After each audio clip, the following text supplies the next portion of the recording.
My wife introduced me to her uncle, the son of a bank president. He and his parents made fun of me for being a high school graduate. When I said I would close my account, they laughed. But when I closed my $7 billion account, look, I'm gonna level with you right off the bat. I never gave two craps about playing those ridiculous status games that seem to consume half the people in this country. You know the ones I'm talking about, right? The whole, my car's bigger than yours, my job title sounds fancier, I went to Harvard so I'm automatically smarter, bullshit that makes cocktail parties feel like pissing contests. At 34, I had what most people would kill for, a solid marriage to Claire, a woman who could make me laugh until my sides hurt, and who looked absolutely stunning in everything from sweatpants to evening gowns. I was also the senior consultant for a logistics firm that I'd literally built from the ground up, starting with nothing but a beat-up laptop and more determination than sense. But here's the kicker, and this is where things get interesting. Most people had absolutely no clue about the real scope of what I'd accomplished. See, my background wasn't exactly what you'd call impressive on paper. I didn't graduate from some fancy Ivy League school with a degree in business administration and a minor in how to be pretentious. Hell, I didn't graduate from any college at all. After high school, while my classmates were busy taking out massive student loans to study subjects they'd never use in the real world, I jumped straight into the workforce at 18. Call me crazy, but I figured learning by doing beat learning by theory any day of the week. But here's the thing that nobody seemed to understand.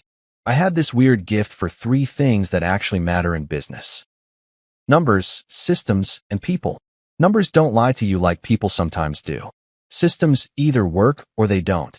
There's no middle ground to hide mediocrity in. And people? Well, once you figure out what makes them tick, you can build something incredible together. Over the years, I'd taken that knack and turned it into something most people only dream about, through smart investments. And I'm talking the kind of calculated risks that would make a Vegas dealer nervous. I'd build up what most folks would consider a small fortune. But that wasn't even the half of it. Eventually, I became the silent owner of multiple international ventures. We're talking businesses spanning 3 continents, dealing in everything from shipping logistics to tech startups to real estate developments that were reshaping city skylines. The funny part? I still live like a regular guy. Give me a pair of old jeans and a comfortable t-shirt over some stuffy 3-piece suit any day.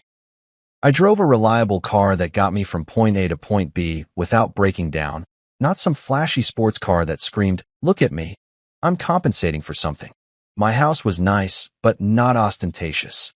Comfortable furniture, a good kitchen where Claire could work her culinary magic, and a home office where I could run my empire in peace. Most people, and I'm talking even my own family here, looked at me and saw just another average working stiff. They'd see me at family barbecues wearing the same casual clothes I'd had for years, talking about normal stuff like sports and weather, and they'd mentally file me away as Claire's husband who works in logistics. Which, technically speaking, was true. I just happened to own the logistics companies too. Even Claire, bless her heart, knew I had money. She wasn't stupid, and she could see that we lived comfortably, that I never stressed about bills, and that I could afford nice things when we wanted them. But she didn't know the full picture. She knew I was successful, but she didn't know I was, by a small country, successful. And honestly, I thought that was perfectly fine. There's something to be said for flying under the radar. When people don't know you're wealthy, they treat you like a human being instead of like a walking ATM or networking opportunity. Conversations are genuine instead of calculated. People invite you to things because they actually like your company, not because they want something from you. It was a simple life, and I was content with it. Looking back now, with all the hindsight that comes from watching your world implode in spectacular fashion, I realize I was naive to think I could keep that balance forever.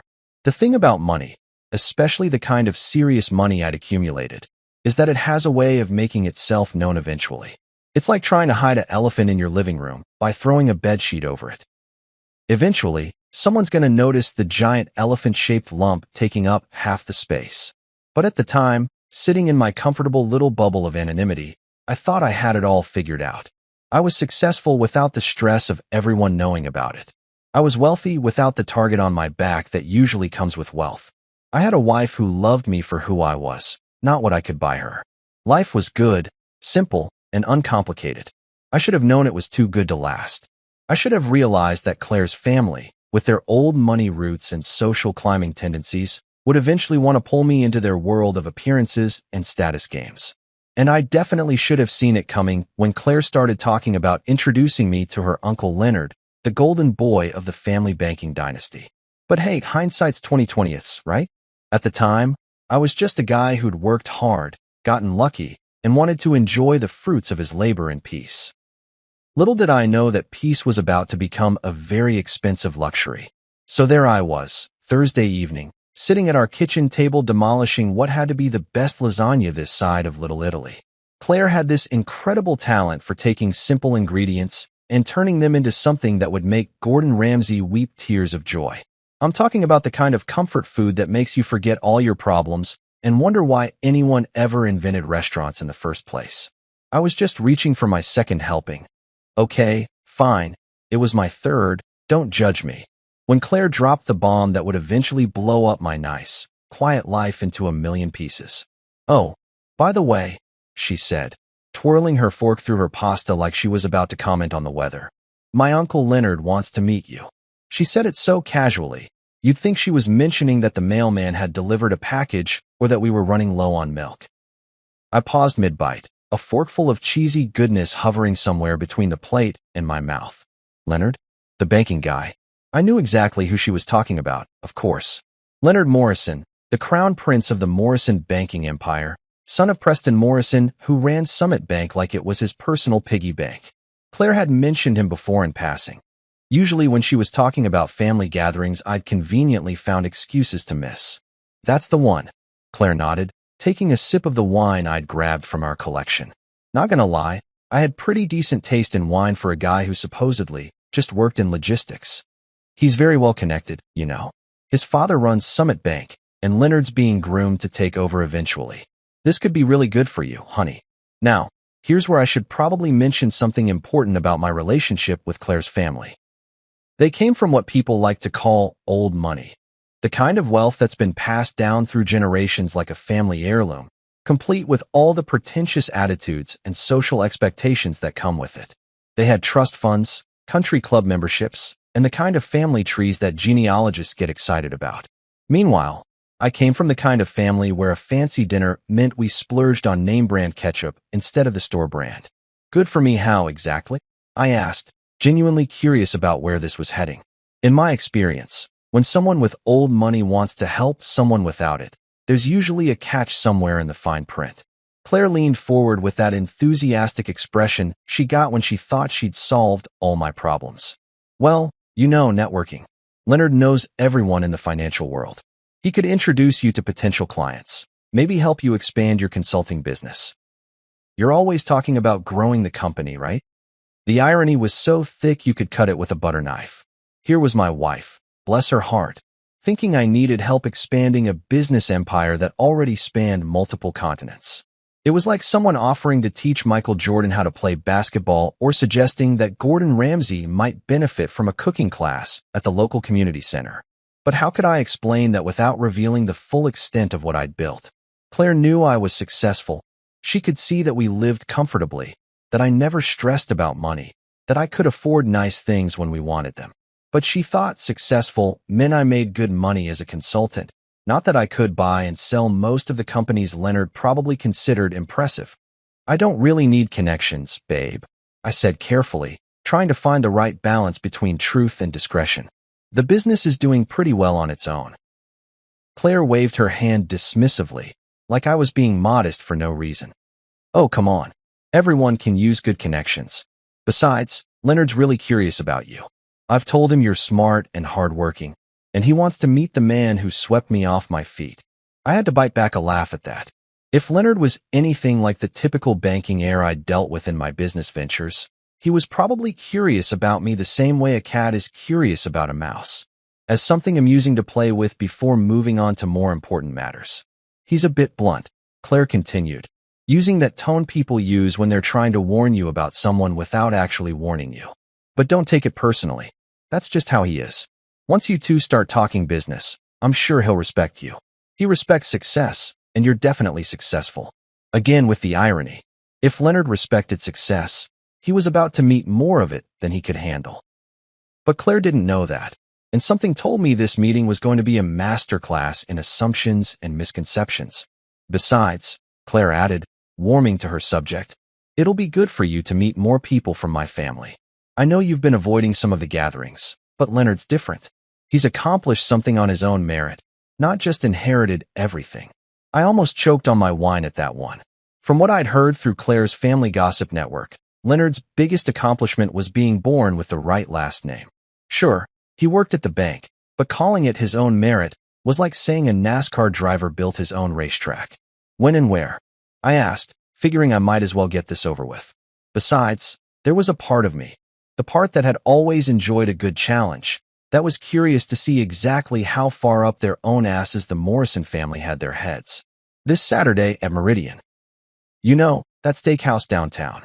Claire's face lit up like she'd just solved world hunger. Leonard's parents will be there too, Preston and Marjorie. It'll be perfect. Perfect. Right. Because nothing says perfect evening like dinner with people who judge your worth based on which university you didn't attend and which country club you don't belong to. Sounds great. I lied, already mentally preparing myself for what was sure to be an evening of barely concealed condescension and thinly veiled insults. Little did I know I was walking into what would become the most expensive dinner conversation in Summit Bank's 100-year history. Looking back now, I should have trusted my instincts and found an excuse to skip the whole thing. But sometimes life has a funny way of putting you exactly where you need to be, even when where you need to be is about to become a complete shit show. Saturday evening rolled around faster than a tax bill in April, and there I was, standing in front of my closet trying to figure out what the hell to wear to meet the royal banking family. Claire had been buzzing around the house all day like a caffeinated hummingbird, giving me helpful suggestions like, make sure you look presentable, and try to make a good impression. Because apparently, she thought I regularly showed up to important dinners looking like I'd just crawled out of a dumpster behind a 7-Eleven. I settled on my usual go-to for occasions when I needed to look like I gave a damn, but didn't want to look like I was trying too hard. Black shirt, dark blazer, and my most comfortable pair of dress pants. Nothing flashy, nothing that screamed, look at me, I'm important. Just clean and understated. In my world, if you had to advertise how successful you were through your clothes, you probably weren't as successful as you thought you were. The drive to Meridian was quiet except for Claire's nervous chatter about how excited she was for me to finally meet her uncle and his parents. She kept going on about how this was going to be so good for my career and how Leonard was really looking forward to talking business with me. I just nodded and made the appropriate sounds while mentally preparing myself for what I was pretty sure was going to be an exercise in patience. Meridian was exactly the kind of place you'd expect old money types to hang out. All dark wood paneling, dim lighting, and the kind of atmosphere that whispered, if you have to ask about the prices, you can't afford to eat here. The hostess, a blonde woman who looked like she'd stepped out of a magazine about expensive things, greeted us with the kind of smile that was professionally warm but personally cold. We're meeting the Morrison party, Claire told her, and I swear the hostess's smile became about 20% more genuine. Money recognizes money, even when it's just the smell of it lingering in the air. She led us through the restaurant to a corner table where 3 people were already seated, and let me tell you, they looked exactly like Central Casting had ordered them for a movie about entitled rich people. There was Preston Morrison, probably in his early 60s, with silver hair that had been styled to within an inch of its life, and the kind of tan that comes from spending winters in places where the average person's annual salary wouldn't cover a week's vacation. Next to him sat Marjorie, his wife, who had that ageless quality that comes from having unlimited access to the best plastic surgeon's money can buy. Her jewelry alone probably cost more than most people's cars, and she wore it with the casual confidence of someone who'd never had to check her bank balance before making a purchase. And then there was Leonard. Oh, Leonard. The golden boy himself, probably around my age, but carrying himself like he'd been born wearing a crown. He had that particular brand of confidence that comes from never having been told no about anything important in your entire life. His suit probably cost more than most people's monthly rent, and he wore it like armor against the common folk. They all stood up as we approached, and I could practically feel the temperature drop as their eyes took in my appearance. It was like watching 3 people simultaneously realize they'd been expecting filet mignon and had been served a cheeseburger instead. Leonard, Mom, Dad. Claire said with obvious excitement. This is my husband, the one I've been telling you about. I extended my hand to Preston first, because that seemed like the polite thing to do. His handshake was firm but brief, the kind that said, I'm acknowledging your existence, but don't get too comfortable. Marjorie offered me a hand that felt like she was afraid I might contaminate her manicure, and Leonard's grip was the kind of aggressive squeeze that insecure men use to establish dominance. Please, sit down, Preston said, gesturing to the chairs across from them like he was granting me an audience. We hadn't even ordered drinks yet, and I could already tell this was going to be a long evening. The waiter appeared almost instantly. Apparently, when you're a Morrison, service happens at light speed. After we'd ordered drinks, they went for expensive wine while I stuck with a beer, because I'm a simple man with simple tastes. The interrogation began. So, Preston said, settling back in his chair with the air of a judge preparing to hear a case. Claire tells us you work in consulting. That's interesting. What exactly do you consult about? Logistics, mostly. I replied, taking a sip of my beer. Supply chain optimization, efficiency improvements, that sort of thing. Marjorie tilted her head like a confused bird. Oh, like shipping? The way she said shipping made it sound like I'd told her I made my living collecting garbage or cleaning sewers. There was this barely concealed distaste in her voice, like she couldn't quite believe her precious niece had married someone who dealt with such mundane, blue-collar concerns. Among other things, yeah, I said, keeping my tone even. It's actually more complex than most people realize. Global supply chains, international trade regulations, cross-border logistics coordination. Fascinating, Leonard interrupted, though his tone suggested he found it about as fascinating as watching paint dry. And where did you study this? What university? And there it was, the question I'd been waiting for. The academic credentials check that people like this always used as their first filter for whether someone was worth their time. I didn't go to college, I said simply. I went straight into business after high school. The silence that followed was so complete you could have heard a pin drop in the next county. All three of them just stared at me like I'd announced I was actually an alien from Mars who'd come to Earth to study human mating rituals.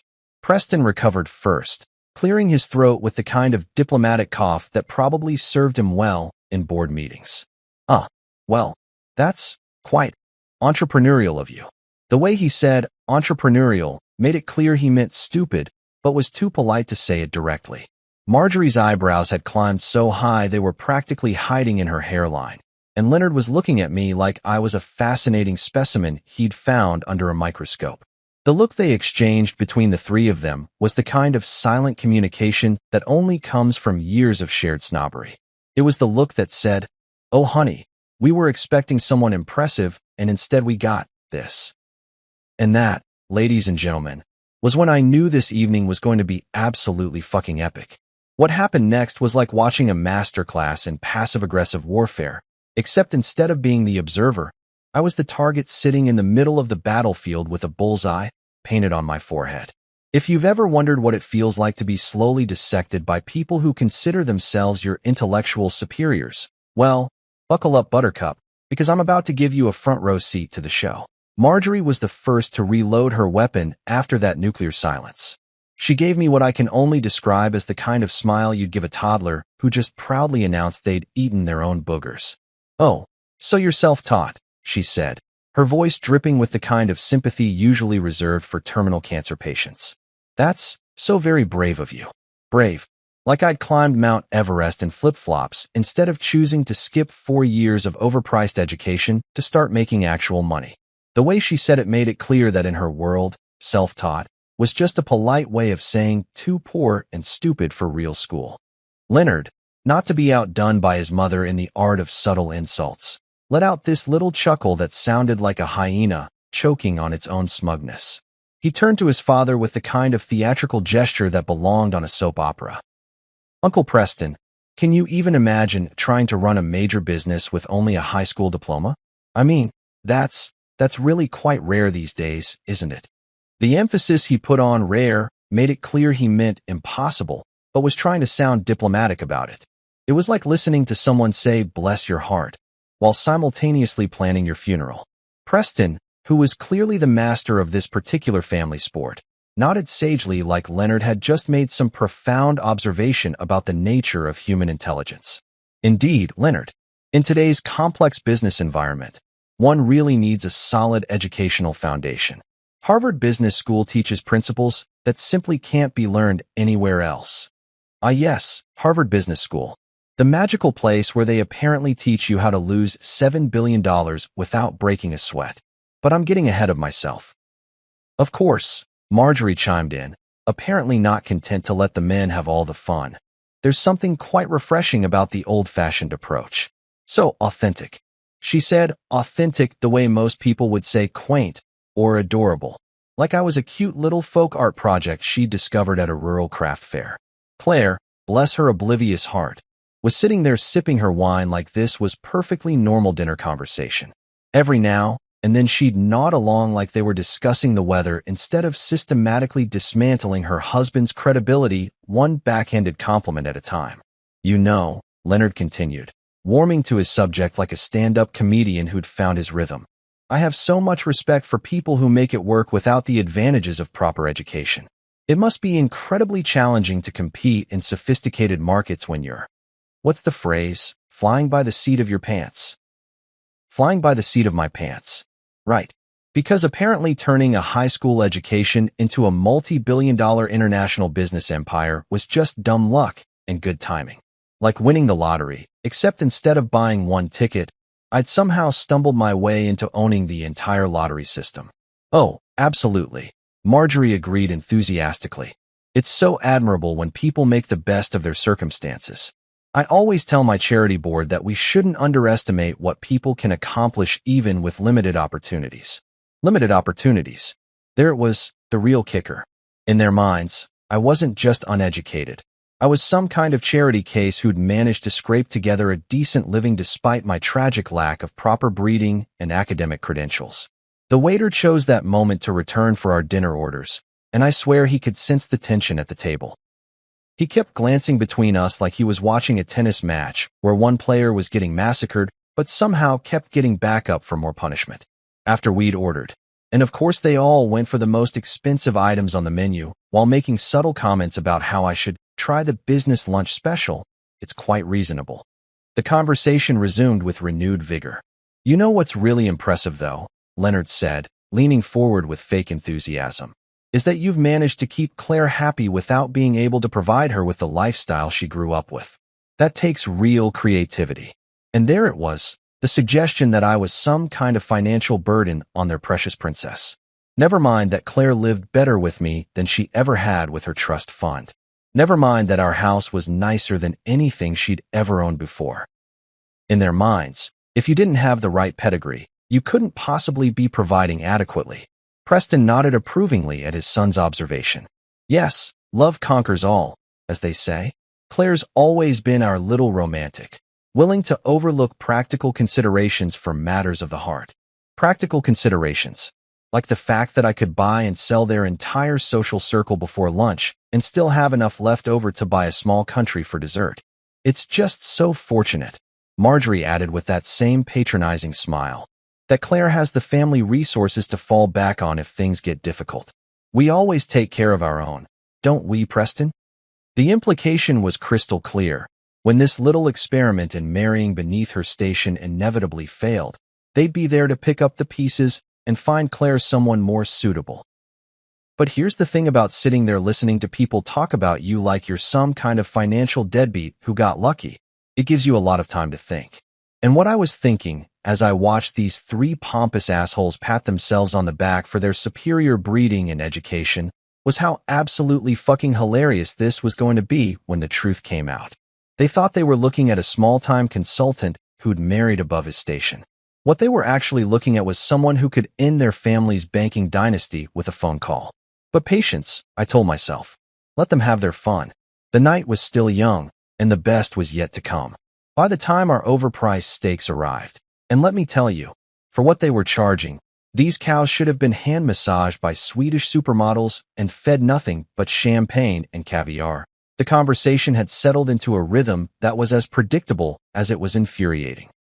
The Morrison family had apparently decided that I was their evening's entertainment.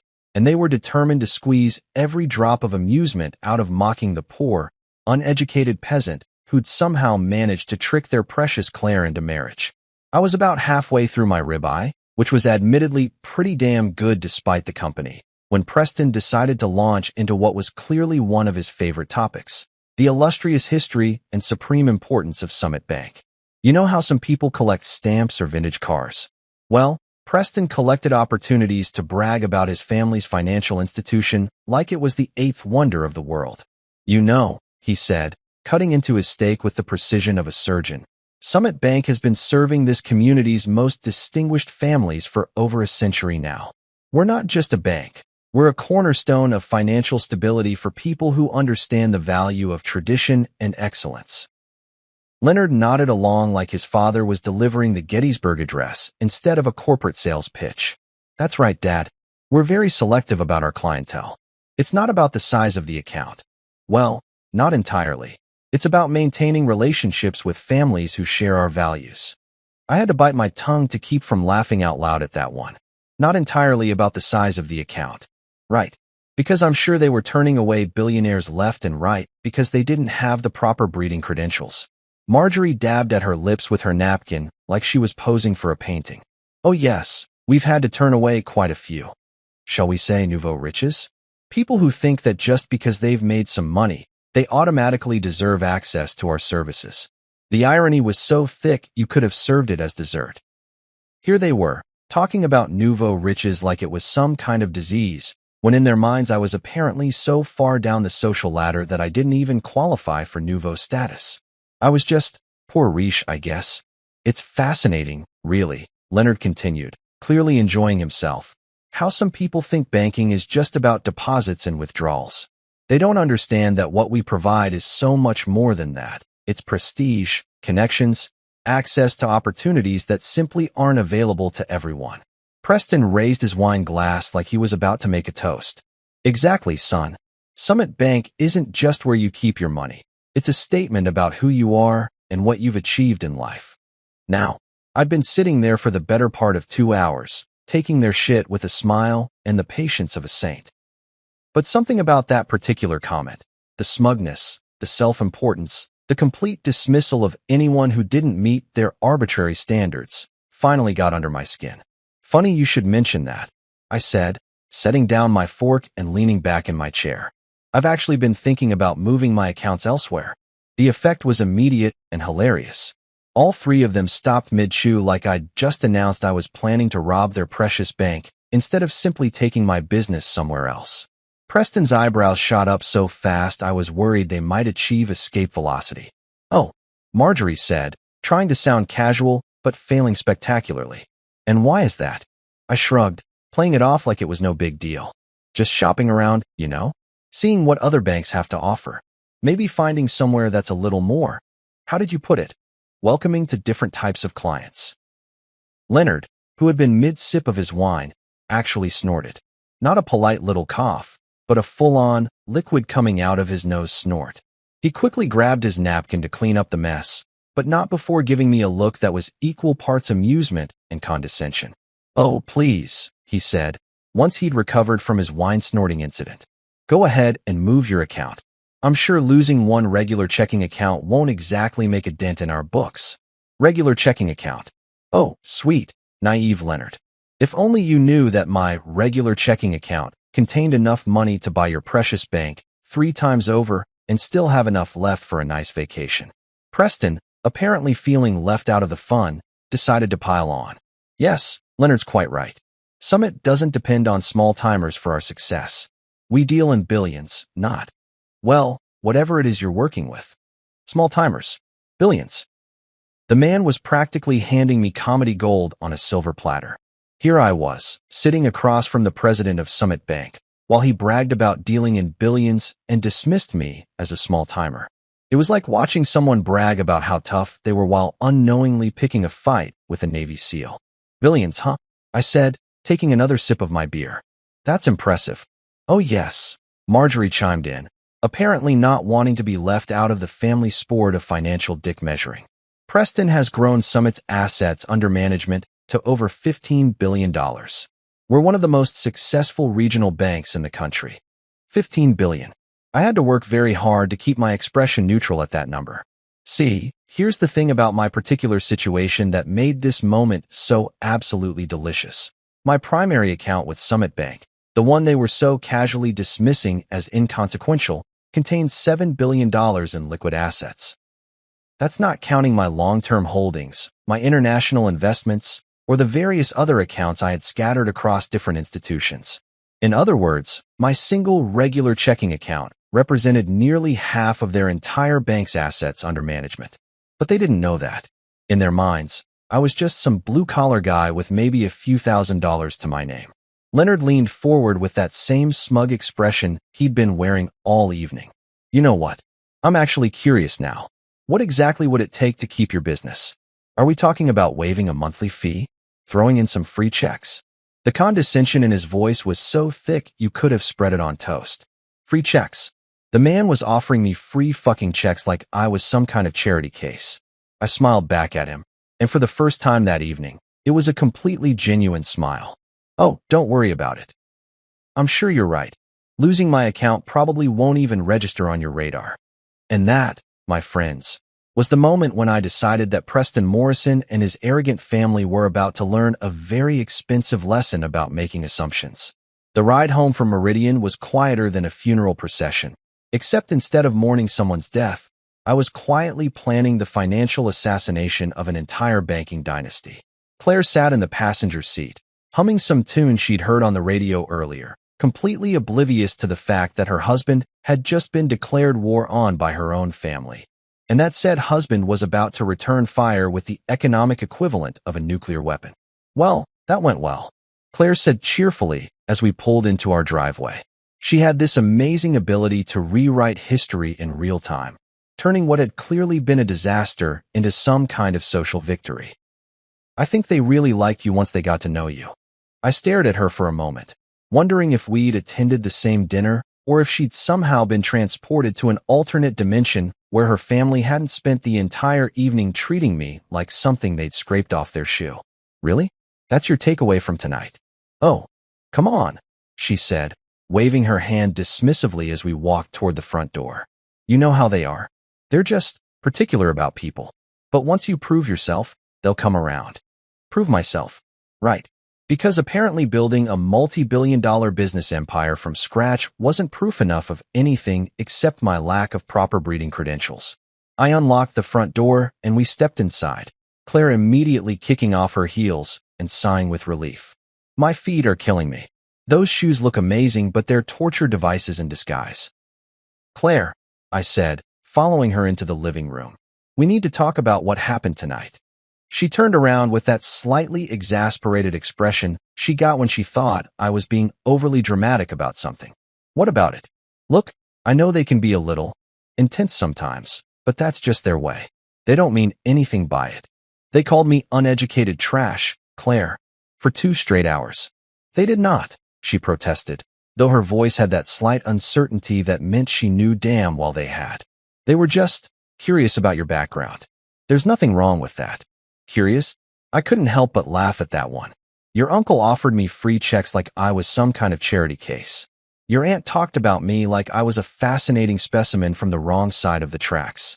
And your cousin acted like my very existence was an insult to his precious bank. Claire flopped down on the couch and gave me the kind of look you'd give a child who was throwing a tantrum over something trivial. You're being way too sensitive about this.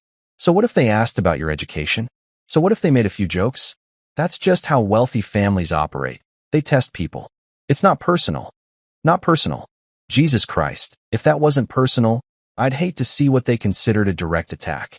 They suggested you were slumming it by marrying me, I pointed out. They implied that your family would need to support us financially when my little business inevitably fails. How exactly is that not personal? Oh, please, Claire said, rolling her eyes in a way that made me want to scream. They were just teasing. You need to learn to take a joke. Besides, it's not like you don't make jokes about other people. And there it was, the moment I realized that my wife, the woman I'd thought knew me better than anyone else in the world, had absolutely no clue who she'd actually married. She saw the teasing, the condescension, the barely veiled insults. and her response was that I should just suck it up and take it like a good little peasant. Right? I said slowly, taking a joke. Got it. I walked over to the bar cart in the corner of our living room and poured myself a generous glass of whiskey. Not because I needed liquid courage for what I was about to do, but because some moments in life require the proper ceremonial accompaniment, and this was definitely one of them. Look, Claire said, her tone softening like she thought she could smooth this over with a little sympathy. I know tonight was probably overwhelming. My family can be a lot to handle when you first meet them, but they're good people, and once they see how successful you are, they'll warm up to you. How successful I am, I repeated. Right. Exactly. Once you start doing business with Leonard, once they see how smart and capable you are, they'll realize they misjudged you. It just takes time. I took a sip of my whiskey and looked at my wife, really looked at her, and realized that she was just as clueless as her family. She thought successful meant making decent money as a consultant. She had no idea that her husband could buy and sell her entire family's precious bank like it was a used car. Well, I said finally, I've made a decision about Summit Bank. Oh good. Claire perked up immediately. Are you going to set up a meeting with Leonard? I knew you'd come around. This could be really great for your business. Actually, I said, savoring the moment, I've decided to close all my accounts there. Transfer everything to overseas banks. The silence that followed was so complete I could hear the grandfather clock ticking in the hallway. Claire just stared at me like I'd announced I was planning to join the circus or become a professional yodeler. You're, what? She said finally. Closing my accounts. Moving my money. All of it. But why? That's completely insane. Do you have any idea how much business you could get through Leonard's connections? I had to laugh at that. Trust me, babe, I don't need Leonard's connections. This is ridiculous, Claire said, standing up and starting to pace around the living room like a caged animal. You're throwing away an incredible opportunity because your feelings got hurt? That's not how business works. My feelings got hurt, I repeated. Is that what you think this is about? What else could it be? Look, I get it. They weren't exactly warm and fuzzy tonight. But you can't let pride get in the way of smart business decisions. Moving your accounts won't hurt them. It'll just hurt you. I finished my whiskey and set the glass down on the coffee table. We'll see about that. The next morning, while Claire was still sleeping off her frustration from the night before, I called my financial advisor. Marcus Chun had been handling my portfolio for the better part of a decade, and he was one of the few people who actually understood the full scope of what we were dealing with. Marcus, I said when he picked up, it's time to move everything out of Summit Bank. Every account, every investment, every penny. I want it all transferred to our overseas partners within the next 2 weeks. There was a pause on the other end of the line. Everything? That's a significant move. Are you sure about this? Dead sure. And Marcus? Make sure they feel it. 2 weeks. That's all it took for my quiet little act of financial revenge to turn into what I can only describe as the banking equivalent of a natural disaster. 14 days from the moment I made that phone call to Marcus, and Summit Bank went from smugly dismissing my insignificant account to having what I'm pretty sure was a collective nervous breakdown. The first sign that something was happening came on a Tuesday morning. I was sitting in my home office, sipping my coffee and reviewing some quarterly reports from my European holdings, when my phone started buzzing like an angry wasp. Not just one call. We're talking about a full-scale communications assault that would have made a telemarketing company jealous. The first call was from Claire, and she was practically hyperventilating into the phone. What did you do? She demanded, skipping right over pleasantries like hello or good morning, honey. Good morning to you too, sweetheart, I said, leaning back in my chair. I'm having a lovely day. Thanks for asking. How are you? Don't you dare get cute with me right now, she snapped. Leonard called me 20 minutes ago. He sounded, I don't even know how to describe it. Panicked? Terrified? What the hell did you do? Now, I have to admit, hearing that Leonard was panicked gave me a warm, fuzzy feeling that was better than any cup of coffee. I told you what I was going to do. I moved my accounts. Your accounts. Claire's voice went up about 3 octaves. Just how much money are we talking about here? Before I could answer, my phone started buzzing with another call. Leonard himself, according to the caller ID. I couldn't help but grin. Hang on, babe. I think this might be important. I clicked over to the other line. Hello, Leonard. How's your morning going? What the fuck did you do? Leonard's voice was so high-pitched he sounded like he'd been sucking helium. Gone was the smooth, condescending tone from our dinner. This was pure, unadulterated panic. Language, Leonard, I said, thoroughly enjoying myself. That's no way for a banking professional to speak to a former client. Former client? You moved $7 billion. $7 billion. Do you have any idea what you've done? $7 billion. Hearing him say the number out loud was almost as satisfying as the panic in his voice. I moved my money to a bank that appreciates my business. Isn't that what you suggested I do? This isn't a joke. Leonard was practically screaming now. You've triggered a liquidity crisis. We had that money invested, leveraged, tied up in loans. You can't just pull out that kind of capital overnight. Oh, but apparently I could. And I had. Funny thing about money, Leonard. When it's yours, you get to decide where to keep it. The line went quiet for a moment, and I could practically hear the gears turning in Leonard's brain as he tried to figure out how to fix this clusterfuck. When he spoke again, his voice had dropped to what I assume was supposed to be a reasonable, let's make a deal tone. Look, I think there's been a misunderstanding. Maybe we got off on the wrong foot the other night. Why don't you come in, and we can discuss this like reasonable businessmen? Reasonable businessmen, I repeated. That's rich, considering you spent 2 hours telling me I was too uneducated to understand how real business works. Before Leonard could respond, my assistant's voice came through the intercom. Sir, I have Preston Morrison on line 3. He says it's urgent. I had to bite my lip to keep from laughing out loud. Leonard, I'm going to have to let you go. Your father's calling. Wait, don't. I hung up and switched to line 3. Preston, I said cheerfully. What a pleasant surprise. Twice in one day, I get to talk to the Morrison family. Preston's voice was much more controlled than his son's, but I could hear the strain underneath the professional composure. Mr. Grant, I believe there's been some kind of mistake with your account transfer. No mistake, I said. Everything went exactly as planned. I see. Well, perhaps we could schedule a meeting to discuss this situation. I'm sure we can work something out that's beneficial for everyone. Beneficial for everyone, I mused. You know, that's exactly what I was hoping for during our dinner the other night. Funny how perspectives change when the shoe's on the other foot. There was a long pause before Preston spoke again, and when he did, his voice had lost all pretense of casual politeness. Mr. Grant, you need to understand the gravity of this situation. The withdrawal of this amount of capital has serious implications not just for our bank, but for our entire regional economy. Really? But I thought Summit Bank dealt in billions. Surely losing one little account from a small-timer like me wouldn't even register on your radar. Another pause. Longer this time. Perhaps, Preston said carefully, we underestimated the scope of your business interests. Underestimated. That was one way to put it. Perhaps you did. My phone buzzed with yet another call. This time it was my assistant again. Sir, I have Marjorie Morrison on line 4. She's crying. Crying. The woman who had spent an entire evening treating me like something she'd found stuck to her shoe was now crying because her family's bank was imploding. I almost felt bad for her. Almost. Preston, I said, it sounds like your family is having quite a day. Maybe you should go check on them. This isn't over, Preston said, and for the first time, I heard real anger in his voice instead of panic. You're absolutely right, I replied. It's not. After I hung up, I sat back in my chair and looked out the window at my perfectly manicured lawn.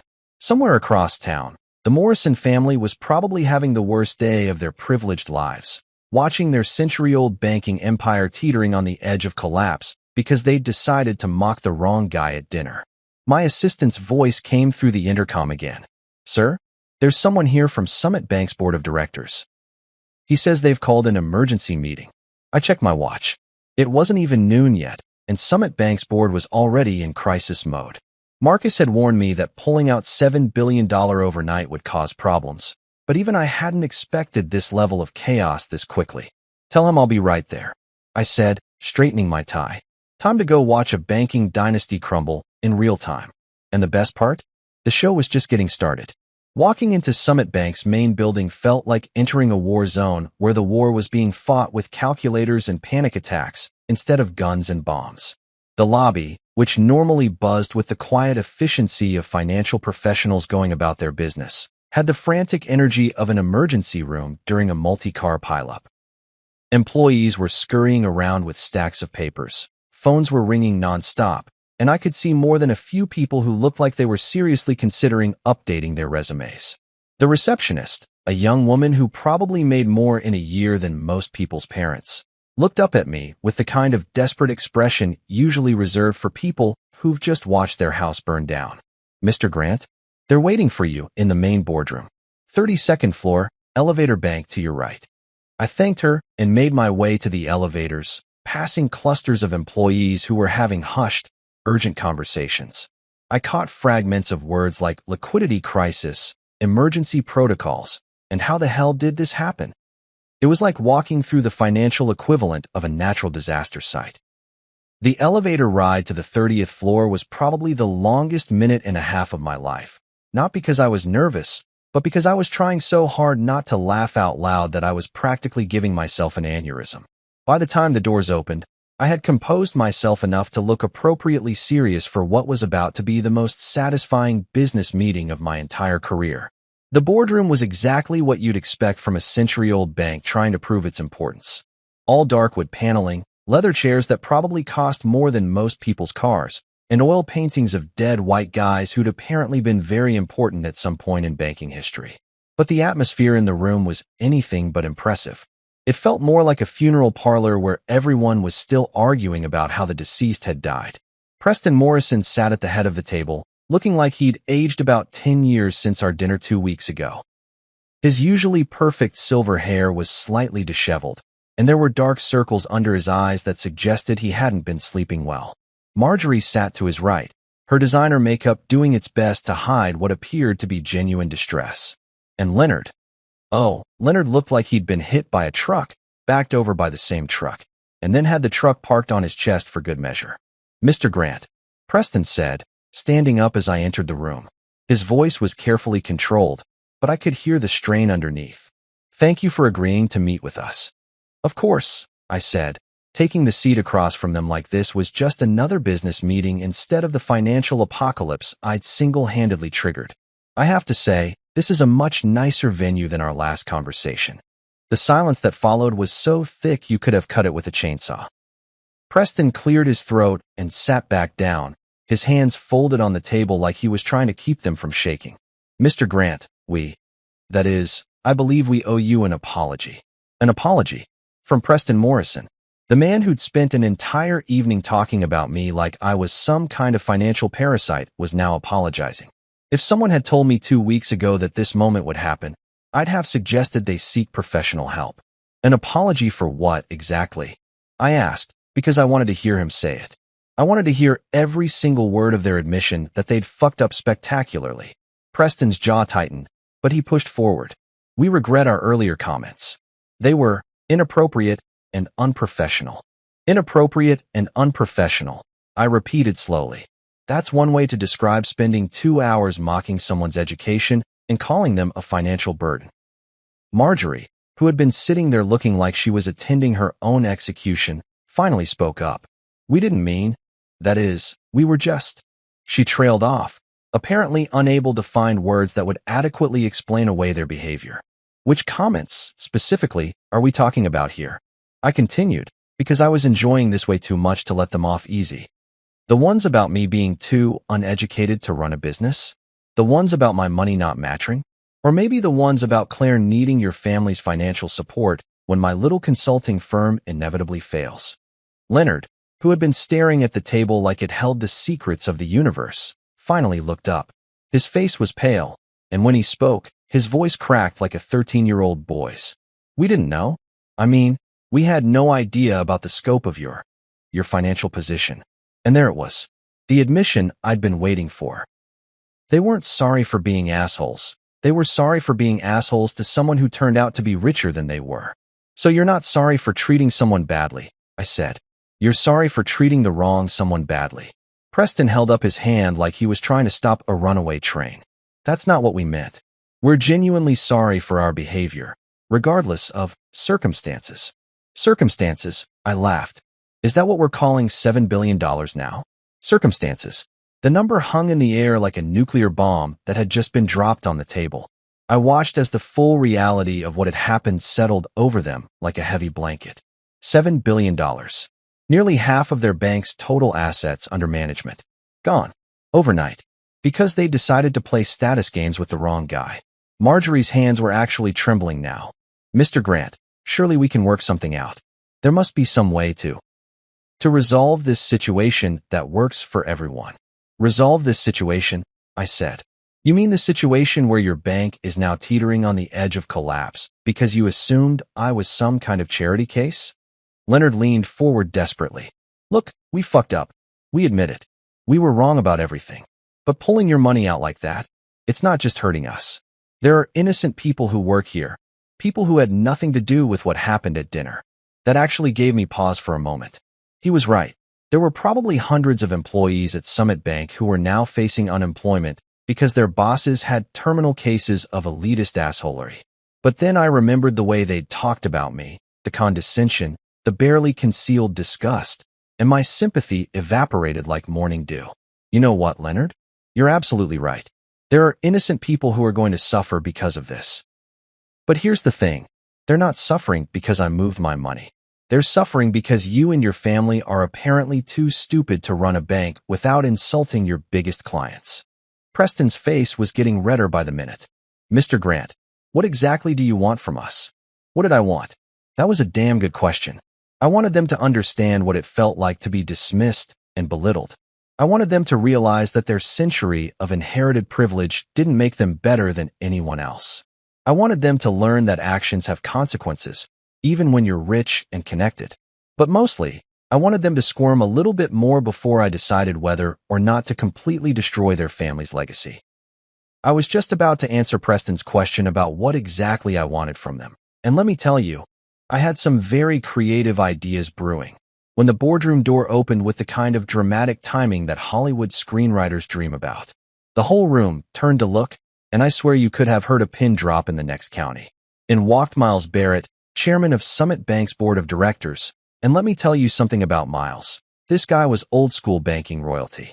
We're talking about a man who'd been making financial decisions since before some of these people were born, who'd survived more market crashes than most people had seen movies, and who commanded the kind of respect that made grown bankers wet themselves when he walked into a room. But here's the thing that made this moment absolutely fucking perfect. Miles Barrett and I went way back. Not in some casual, we met at a conference once way, but in a we've done serious international business together for years way. We'd worked on trade deals that involved moving more money across borders than some countries' entire GDP. He knew exactly who I was and exactly what I was worth, down to the last penny. Miles, I said, standing up with a genuine smile spreading across my face. What a pleasant surprise. The effect on the Morrison family was immediate and spectacular. Preston's face went from red to white so fast I was worried he might be having some kind of medical emergency. Marjorie's mouth actually fell open, like she was a cartoon character who'd just seen something impossible. And Leonard, poor Leonard looked like he'd just watched his entire world collapse in real time. Which, come to think of it, was exactly what was happening. Miles walked over and shook my hand with the kind of firm, respectful grip that two equals exchange when they've done serious business together. Good to see you again. Though I have to say, I wish it were under better circumstances. Better circumstances, I repeated, glancing back at the Morrison family, who were all staring at us like we were speaking in ancient hieroglyphics. Well, circumstances have a way of working themselves out, don't they? Miles looked around the table at Preston, Marjorie, and Leonard, and I could see something shift in his expression. It wasn't quite anger. Miles was too professional for that, but it was definitely disapproval of the highest order. We need to talk, he said to Preston, but his tone suggested it was less of a request and more of a direct order from the man who could fire him with a phone call. Of course, Miles, Preston said, trying to regain some composure. We were just discussing the situation with Mr. Grant here. The situation, Miles said slowly, like he was tasting something unpleasant. Is that what we're calling it? He turned to me with an expression that was part apology and part professional damage control. I want you to know that the board had absolutely no knowledge of how our staff had been treating one of our most important clients. Most important clients. The words hung in the air like a neon sign advertising the Morrison family's complete and utter failure to do their basic fucking job. I could see Leonard's face cycling through about 17 different emotions, landing somewhere between humiliation and the dawning realization that his career was probably over. Most important, Marjorie whispered, like she was afraid to say it too loud in case it made it more real. Miles looked at her with the kind of expression you'd give a child who'd just asked why the sky was blue. Mrs. Morrison, your husband's bank has been managing Mr. Grant's portfolio for nearly a decade. His account represents. He paused, apparently doing some mental math. Approximately 47% of Summit Bank's total assets under management. 47%. Holy shit. Even I hadn't realized it was quite that much. I mean, I knew $7 billion was a lot of money, but hearing it put in those terms, nearly half of their entire fucking bank, that was beautiful. That was poetry. Leonard's voice came out as barely more than a croak. Wait, you know the chairman personally? I looked at Leonard like he'd just asked if water was wet. Leonard, Miles and I have been working together on international trade projects for years. We've moved more money across borders than most countries see in their annual budgets. We've collaborated on deals involving pharmaceutical supply chains from Southeast Asia, technology transfers between European and American companies, and logistics networks that span 3 continents. Miles added, apparently deciding that the Morrison family needed the full scope of their fuck-up spelled out in excruciating detail. Mr. Grant isn't just a client. He's one of the most sophisticated international businessmen I've ever had the pleasure of working with. The silence that followed was the kind of complete, crushing quiet that usually occurs right after someone drops a nuclear bomb. Preston was staring at me like I'd just sprouted wings and announced I was actually an alien from Mars. Marjorie looked like she was about to faint. And Leonard looked like he was mentally updating his resume while simultaneously planning his suicide. But you didn't go to college, Marjorie said weakly, like this was some kind of defense against the reality that was crashing down around them. No, I said cheerfully. I didn't. Turns out you don't need a fancy degree to build a multi-billion-dollar international business empire. Who knew? Miles turned to look at the Morrison family with an expression that could have frozen lava. Let me make sure I understand this correctly. You treated one of our most valuable clients with disrespect because you assumed his educational background made him, what? Unworthy of your attention? It wasn't like that, Preston started, but Miles held up a hand that shut him up faster than a power switch.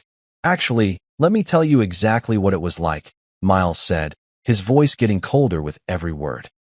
You took one look at a man who's brought more revenue to this bank than any other single client in our history, decided he wasn't good enough for your social circle, and proceeded to mock him for an entire evening. Is that about right? No one answered. Probably because what the hell could they say? Yes, we're exactly that stupid and arrogant. Miles continued, apparently not done with his verbal demolition of the Morrison dynasty.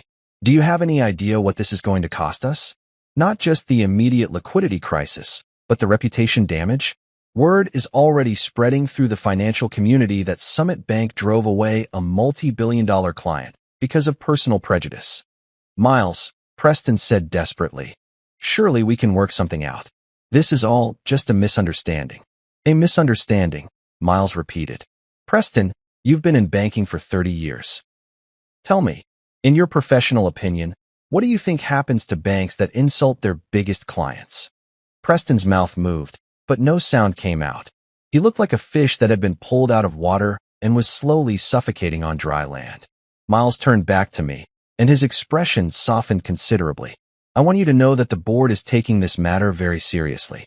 There will be consequences. What kind of consequences? I asked, genuinely curious about how this was going to play out. Well, Miles said, glancing back at the Morrison family. For starters, Preston will be stepping down as bank president effective immediately. The board has lost confidence in his ability to manage client relationships. Preston made a sound like he'd been punched in the stomach. Stepping down as bank president wasn't just losing a job. It was losing the family legacy, the social status, everything the Morrison name had built over the past century. And Leonard, Miles continued, turning to the golden boy who was looking decidedly less golden by the minute. Your department head position is being terminated as of today. Effective immediately. Leonard's face went through about 6 different shades of pale before settling on something that looked like green around the gills. You can't. I mean, this isn't all my fault. Actually, Leonard, it is entirely your fault, Miles said with the kind of calm precision that made it clear this decision was final. You had dinner with one of our most important clients and decided to mock his background instead of treating him with the respect he deserved. That's not just unprofessional, it's catastrophically stupid. Marjorie, who had been sitting there looking like she was watching her entire world collapse in slow motion, finally found her voice. This is all getting blown out of proportion. It was just dinner conversation. People say things they don't mean all the time. Miles looked at her like she'd just suggested that gravity was optional. Mrs. Morrison, your dinner conversation just cost this bank $7 billion and potentially triggered the worst financial crisis in our company's history. I'm not sure how much more in proportion this situation could possibly get. I had to give it to Miles. He knew how to deliver a professional ass-kicking with style. Watching the Morrison family realize that their century of inherited privilege wasn't going to save them from the consequences of their own arrogance was better than any movie I'd ever seen. So what happens now? Preston asked, his voice barely above a whisper. Miles looked at him for a long moment before answering. Now? Now you clean out your office, collect your personal belongings, and try to figure out how to explain to your wife's social circle why the Morrison family name is no longer associated with Summit Bank. And that, ladies and gentlemen, was the moment when 100 years of banking dynasty officially came to an end, killed by nothing more than bad manners and the assumption that money always knows where it comes from. Hashtag Chapter 10 moving on. A month. That's all it took for the Morrison family's century-old banking empire to completely collapse like a house of cards in a hurricane. 30 days from the moment Miles Barrett dropped the hammer on Preston and Leonard, and Summit Bank went from being a pillar of the local financial community to a cautionary tale that business schools would probably be teaching for the next 50 years. The fallout was absolutely spectacular to watch, and I'm not gonna lie, I enjoyed every single minute of it. You know that feeling you get when you're watching a really good movie and the villain finally gets what's coming to them? It was like that, except instead of watching it on Netflix, I had front row seats to the real thing. Preston's resignation became official within 48 hours of our boardroom meeting. The man who had spent an entire evening lecturing me about the importance of proper education and social connections found himself updating his LinkedIn profile for the first time in 3 decades. The board didn't just ask him to step down, they basically launched him out of the building with a corporate catapult. Word through the financial grapevine was that his severance package was about as generous as a parking ticket, and his reputation in the banking community was roughly equivalent to that of someone who'd been caught embezzling from a children's charity. Leonard's professional demise was even more satisfying, if that was possible. The golden boy who had smirked at me about my high school education found himself learning what it was like to be unemployed with a resume that now included drove away the bank's biggest client through sheer arrogance as his most recent accomplishment. I heard through Claire, back when we were still speaking, that he'd been blacklisted from every major financial institution in the region. Apparently, when you cost a bank $7 billion through your own stupidity, other banks tend to view you as something of a liability. But the real cherry on top of this revenge sundae was what happened to Marjorie. The woman who had spent our entire dinner treating me like a fascinating specimen from the wrong side of the tracks discovered that her social status was directly tied to her husband's professional position. When Preston fell from grace, she fell right along with him. The country club memberships, the charity board positions, the invitations to all the right social events. All of it evaporated faster than water in the desert. I heard she'd tried to maintain her position by claiming the whole thing was just a misunderstanding, but apparently the local social elite weren't buying it. Nothing kills your standing in high society quite like being married to the guy who destroyed a century-old bank through bad manners. The bank itself managed to survive, barely, but it wasn't the same institution that the Morrison family had built. Miles Barrett and the board had to bring in emergency capital from overseas investors, restructure their entire leadership team, and basically rebuild the company from the ground up. They kept the Summit Bank name, but everyone in the financial world knew it was essentially a completely different organization wearing the skin of the old one. And Claire? Well, that's where things got really interesting, and by interesting, I mean, it turned into the kind of personal drama that would have made the producers of a soap opera weep with joy. About a week after the boardroom meeting, Claire came home from lunch with her girlfriends looking like she'd been hit by a truck carrying bad news.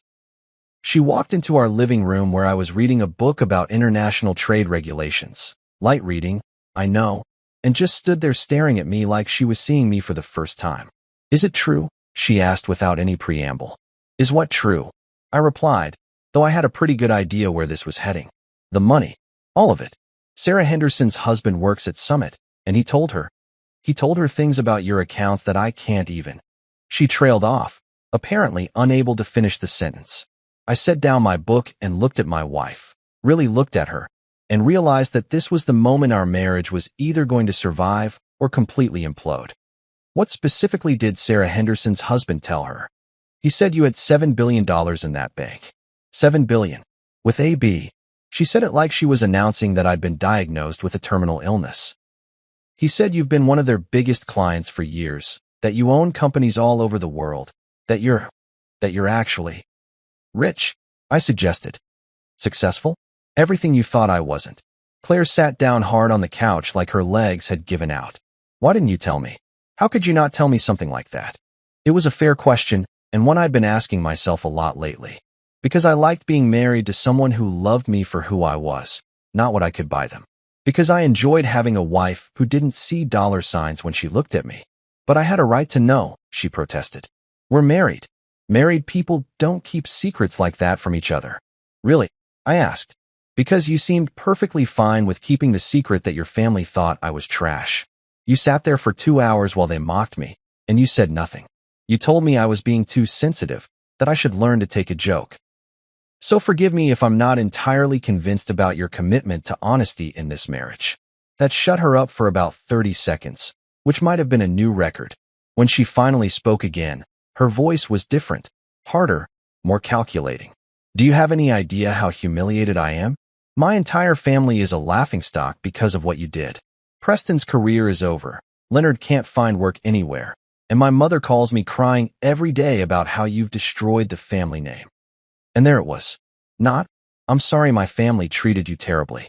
Not, "I should have defended you." It was, "How could you humiliate my family like this?" She was more concerned about the Morrison family's reputation than she was about the fact that her husband had been systematically insulted and belittled by the people who were supposed to welcome him into their family.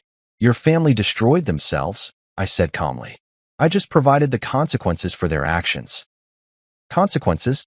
Claire's voice went up about 3 octaves. "You destroyed their lives.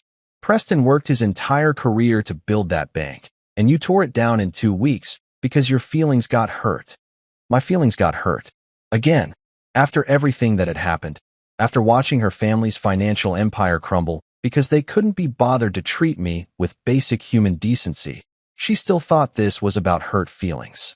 "Claire," I said, standing up and walking over to the window that looked out onto our perfectly manicured lawn. "Do you want to know the really sad part about all of this?" "What?" she asked, though her tone suggested she wasn't really interested in my perspective. "The really sad part is that none of this had to happen. If your family had just treated me like a human being, not even with respect, just basic human courtesy, we'd all be having Christmas dinner together this year. Preston would still be running his bank, Leonard would still have his job, and Marjorie would still be queen of her little social circle." I turned back to look at her. But instead, they decided to spend an entire evening making jokes about my education, my background, and my worth as a human being. And you sat there and let it happen. Worse than that, you told me I was wrong to be upset about it. Claire was quiet for a long moment, and I could see the wheels turning in her head. When she finally spoke, her voice was cold in a way I'd never heard before. "So what happens now? Do you expect me to just pretend that you didn't humiliate my entire family? Do you think we can just go back to normal after this?" "Normal?" I laughed, but there was no humor in it. "Claire, there is no normal after this. Your family showed me exactly what they think of me, and you showed me exactly where your loyalties lie. The question isn't whether we can go back to normal. The question is whether there's anything left to go back to." The divorce proceedings started 2 weeks later. Claire claimed I had humiliated her family and made it impossible for her to maintain her social standing. I reminded her that her family had humiliated themselves, and that maybe she should reconsider what was actually important in life. We agreed to disagree, and our lawyers handled the rest. The settlement was, let's call it generous. I gave Claire enough money to maintain whatever lifestyle she wanted, along with the house and pretty much everything else she asked for. Not because I felt guilty about what had happened to her family, but because I realized that holding on to someone who valued social status more than loyalty was like trying to hold on to water with your bare hands. The funny thing about money, and I mean really funny, not just ironic, is that once people know you have it, everything changes.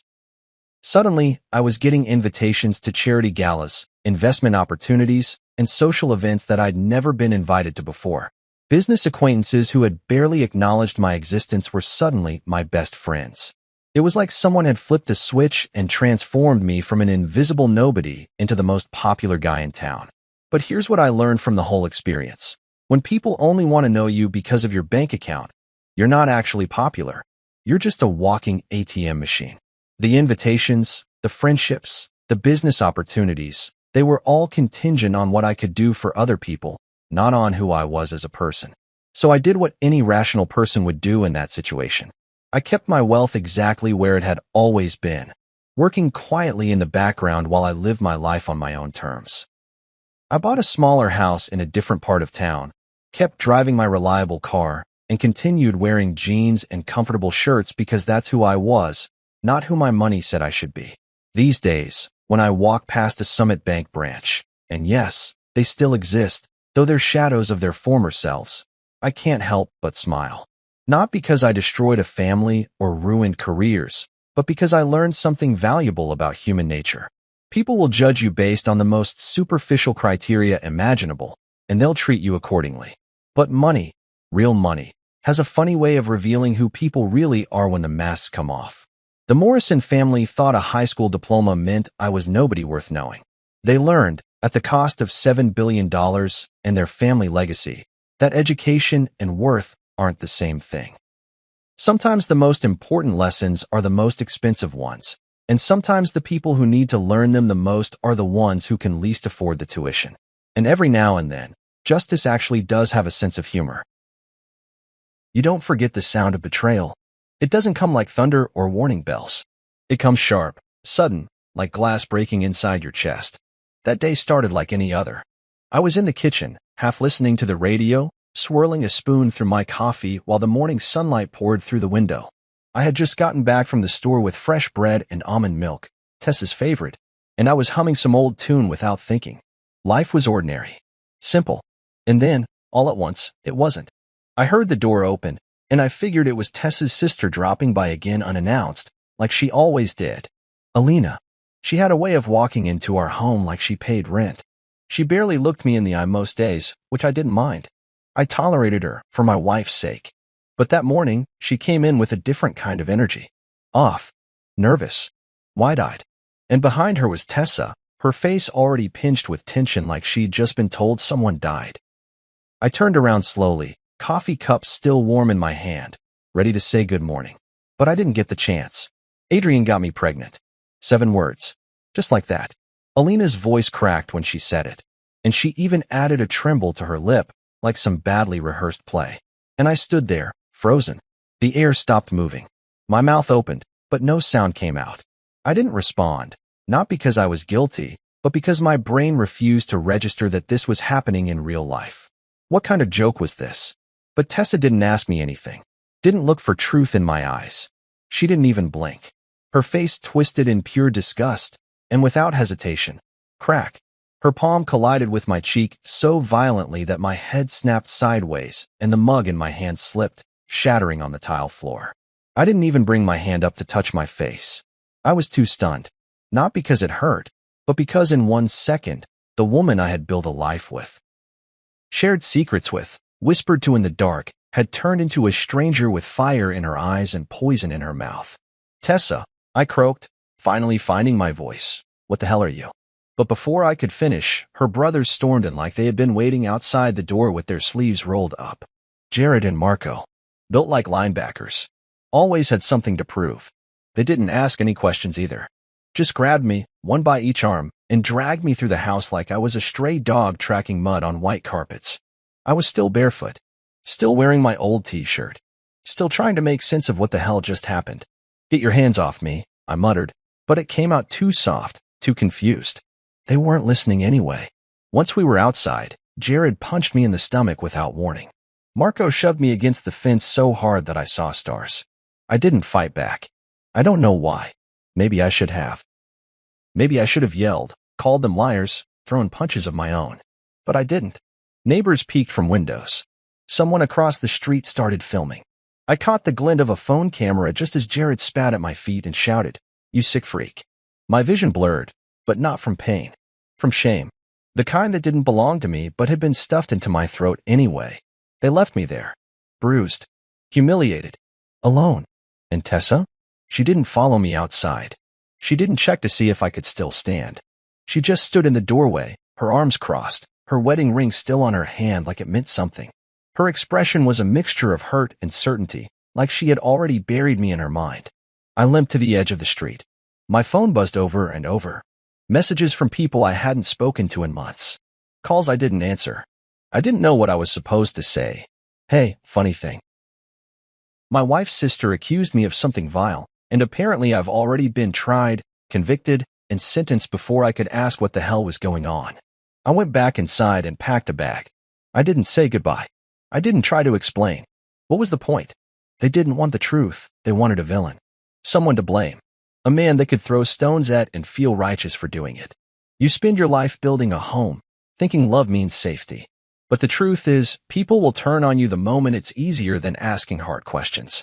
I stared at the cracked mug on the floor, then down at my trembling hands. My fingers had blood on them. From the broken ceramic or the punches, I couldn't tell. It didn't matter. I showered. I wrapped a towel around my ribs. I wrote a single line on the bathroom mirror with soap. "You didn't even ask." Then I left. No screaming. No grand exit.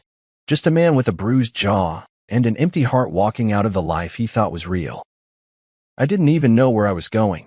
I just knew I couldn't stay. Funny thing is, you always think you'll notice the exact moment your life falls apart. Like maybe there'll be sirens or some deep internal alarm. But all it took was a lie and a slap. And that slap? It didn't just hit my face. It killed a part of me I'll never get back. They say the truth will set you free. But that's only if someone sticks around long enough to hear it. 2 days after I left, I checked my email at a small public library on the edge of town. Nothing big, just trying to access my accounts, cancel subscriptions, update passwords. But then I saw the subject line, Notice of Administrative Leave. It was from my company. I sat there in that stiff wooden chair with my hoodie pulled low and read the message 3 times. The words didn't change. Given the serious allegations circulating online, the board has decided it is in the company's best interest to initiate a separation process pending a formal investigation. What allegations? I hadn't posted anything. I hadn't spoken to a soul except for the gas station clerk and a motel owner who only cared if my card swiped. But the gossip had grown legs.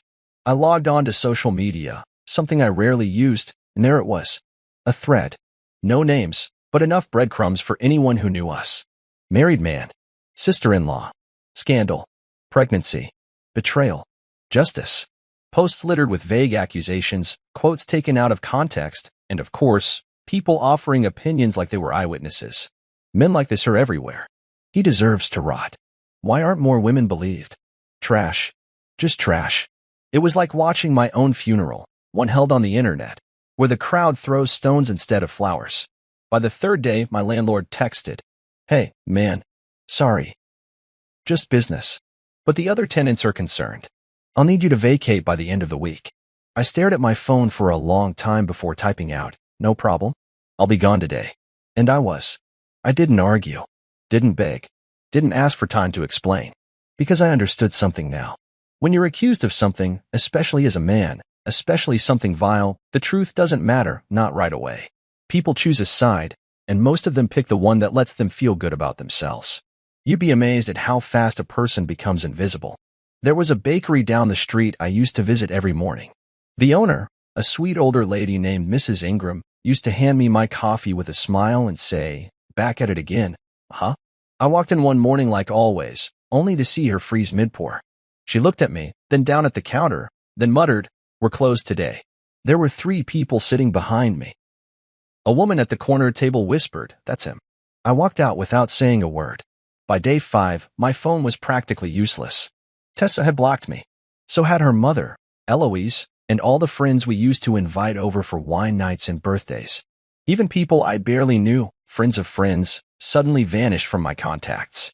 It was like they were afraid the rumor might rub off on them just by association.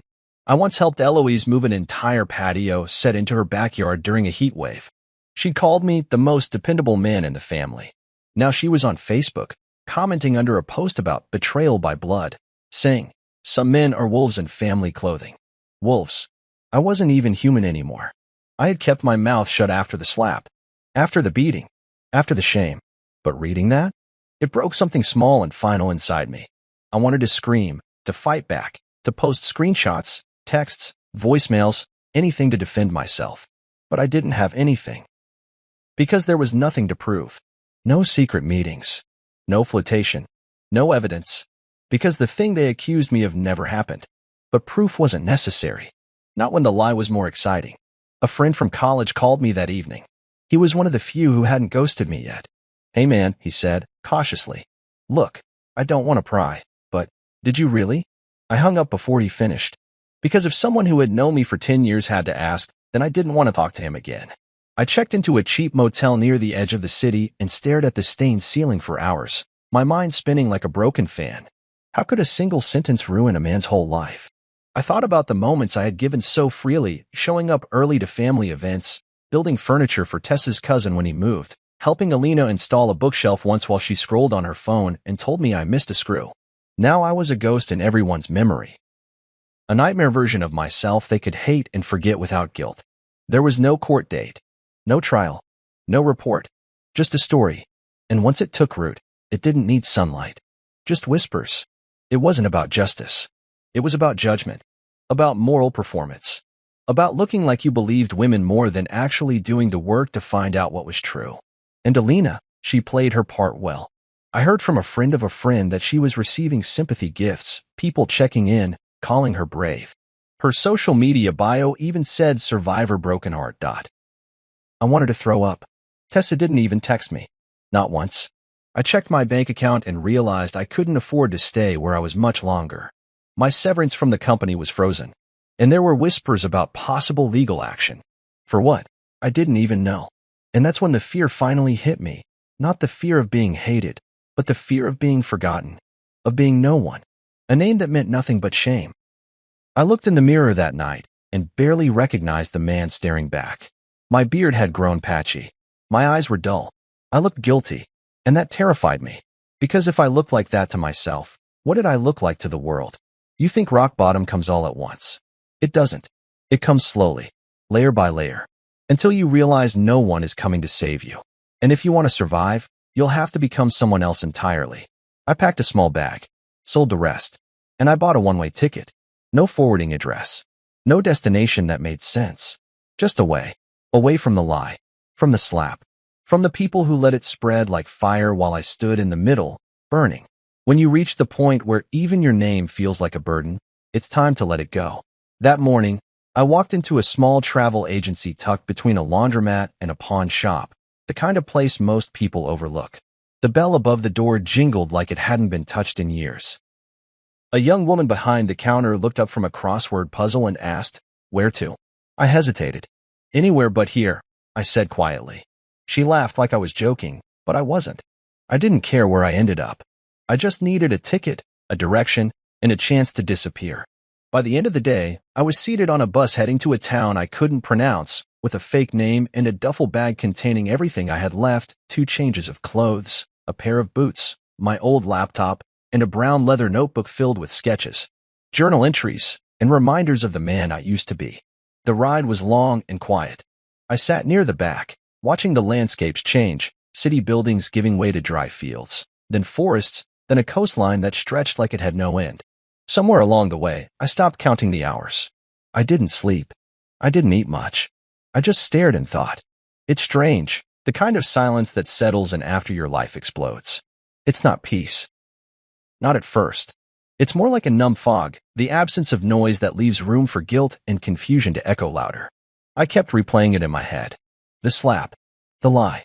The way everyone turned away so fast, like they'd been waiting for a reason to hate me. I wondered if there was something in me they'd all seen long before I did. Was I too quiet? Too helpful?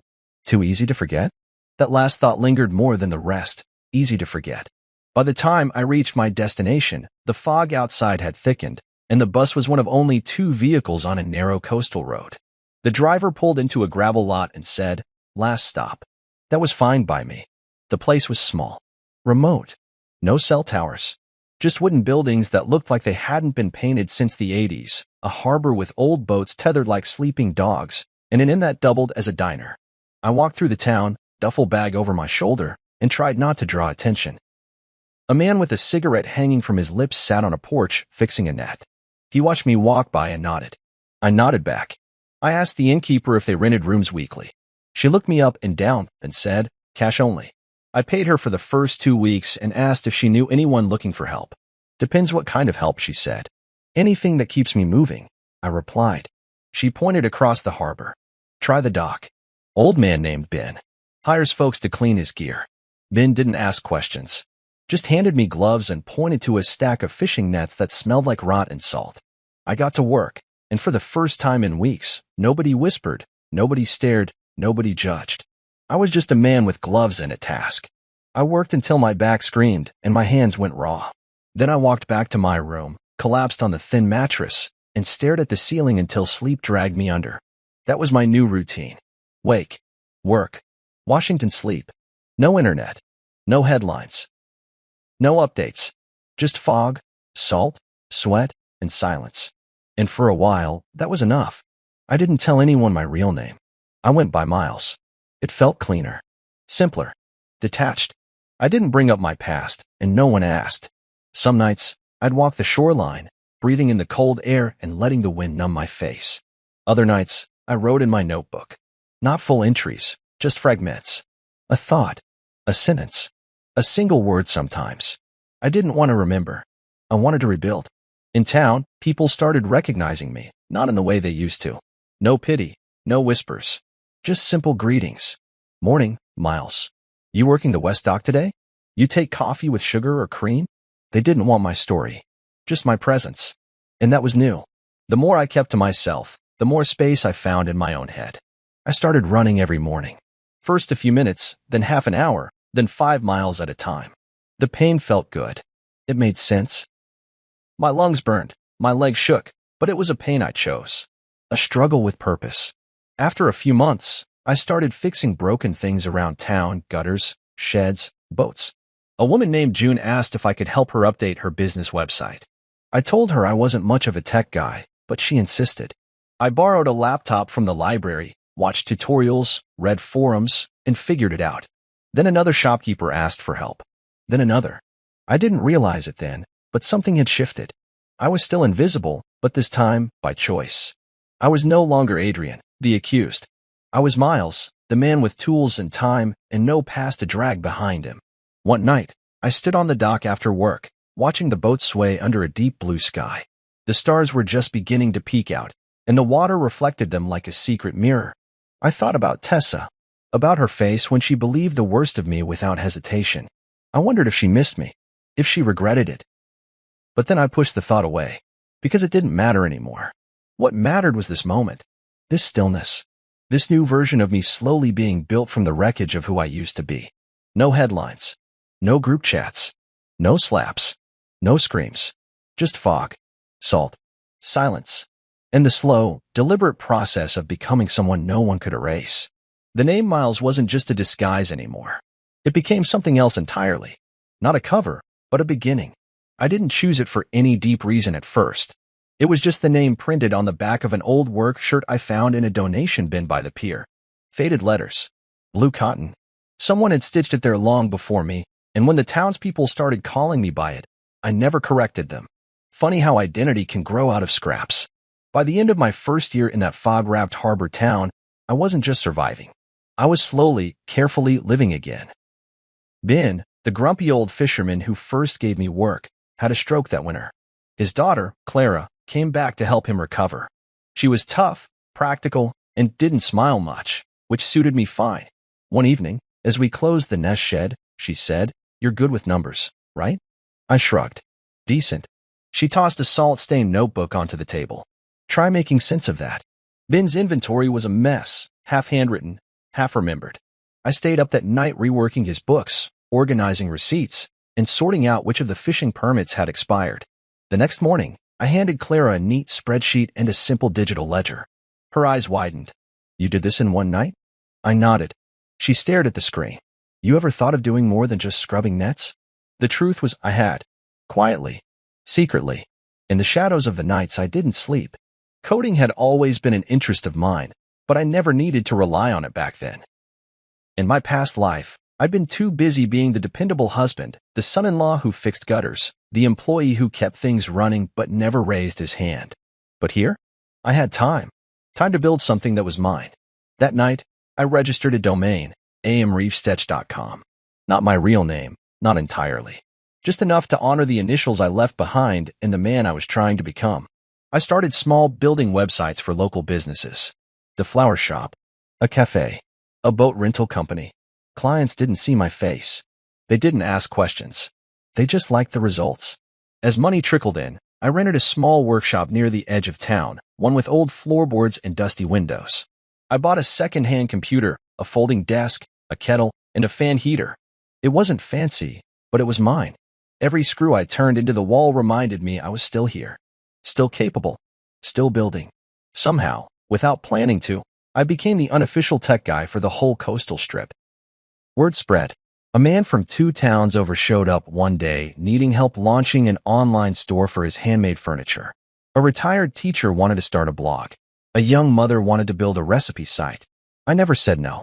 I charged fair, not cheap. People paid on time. They brought me coffee, bread, stories, and they never asked, "Where are you from?" I didn't know if they were being polite or if they'd simply accepted that I was one of them now. The business grew quietly. I created a separate. I even sponsored a small local race and printed AM Reeves Tech on the back of the participants' bibs. One day, I found myself standing at the front of a town council meeting, showing them a new digital system I built to help track public repairs. Me, Adrian Miles, formerly erased, now being applauded in a room full of strangers who knew nothing of the scandal that once buried me alive. I left that meeting and walked to the edge of the harbor just as the sun dipped behind the cliffs. The water glowed like melted gold. I took off my shoes and stood in the sand, letting the tide touch my toes. And I cried, not out of sadness, out of disbelief. Because I had done what I thought was impossible, I built a version of myself no one could accuse, twist, or destroy. A man with no past, just a present he was finally allowed to own. But with every step forward came a whisper of the past. Sometimes I dream of that day. The slap, the look on Tessa's face, the way her brothers dragged me out like trash.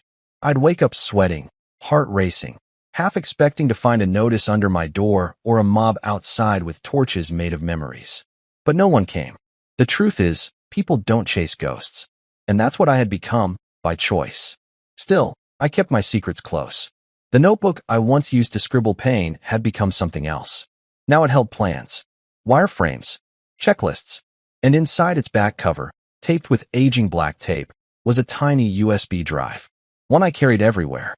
It held the recording I had received 6 months after vanishing, forwarded by a mutual acquaintance who didn't know the weight of what they were passing along. Alina's voice, laughing, mocking, confessing. I told them he did it because I hated how perfect they thought he was. He looked at me like I was nothing, so I made him into nothing. I had listened to it exactly once. I didn't cry. I didn't scream. I just listened. Then I backed it up, locked it away, kept it close, not for revenge, but as proof that I hadn't imagined it, that the world really had twisted sideways for no reason other than one jealous woman's lie. It was strange how healing doesn't look like how you imagine it. I didn't stand on a mountain and scream into the wind. I didn't punch walls or write angry letters. I just kept building. One site, one system, one quiet success at a time. I hired 2 locals to help with the overflow, paid them well, gave them flexible hours. When people asked me what motivated me, I said, I know what it feels like to have your life ripped away, so I'm trying to build one no one can take. That was the only truth I ever told them. Sometimes, I'd catch a stranger's voice that sounded like Tessa's. Or I'd hear the name, Alina, and freeze for a second. But the town moved on, and so did I. Every wire I fixed. Every boat I helped digitize.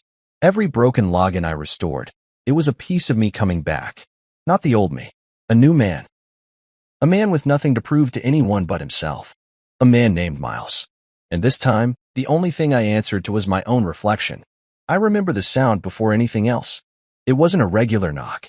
It was frantic. Desperate. Like someone slamming their fists against a wall after realizing the door might be the only way out of drowning. My hands froze on the keyboard. I was mid-email to a client in Zurich, negotiating final terms on a long-term systems upgrade. The cursor blinked, waiting on my thoughts, but I had already stood up. I glanced out the window. Rain came down in sheets. Thick, wild, slashing sideways in the kind of storm that turned streets into rivers. Wind howled like it was mourning something. Thunder cracked overhead as I stepped cautiously toward the front door. 3 more bangs. A voice, muffled, but familiar. My hand paused on the doorknob, and then I heard it. The name I hadn't heard in over 3 years. Adrian, please. The voice broke on the second syllable, a soft crumble under pressure. It didn't sound like it used to. It was tired, raw, but still, unmistakably hers. Tessa. I opened the door slowly, not because I was unsure, but because I didn't know what would be standing on the other side. I'd imagined this moment, truth be told. Not often, but enough to recognize how much of my healing still hinged on the ghost of her walking through my past. She stood there soaked through, hair plastered to her face, eyes wide with something between guilt and grief. Her arms were wrapped around herself like she was holding herself together from the inside out. Please, I know you're in there, she whispered, voice trembling.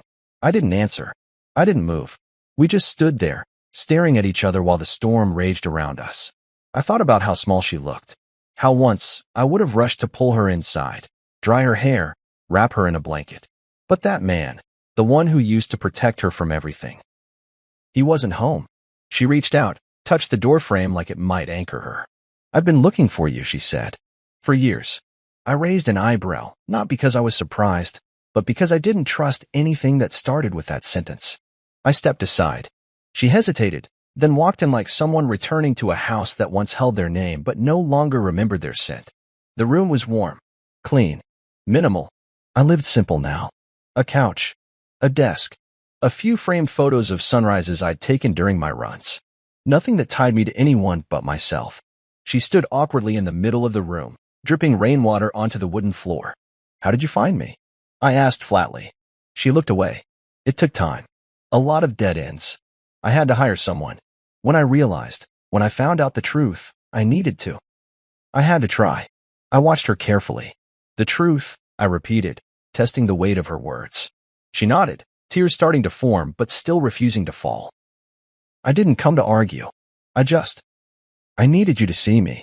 I needed to explain. I walked to my desk, opened the drawer, and pulled out a small USB drive, the same one I carried like a secret badge of survival. The proof I'd never used.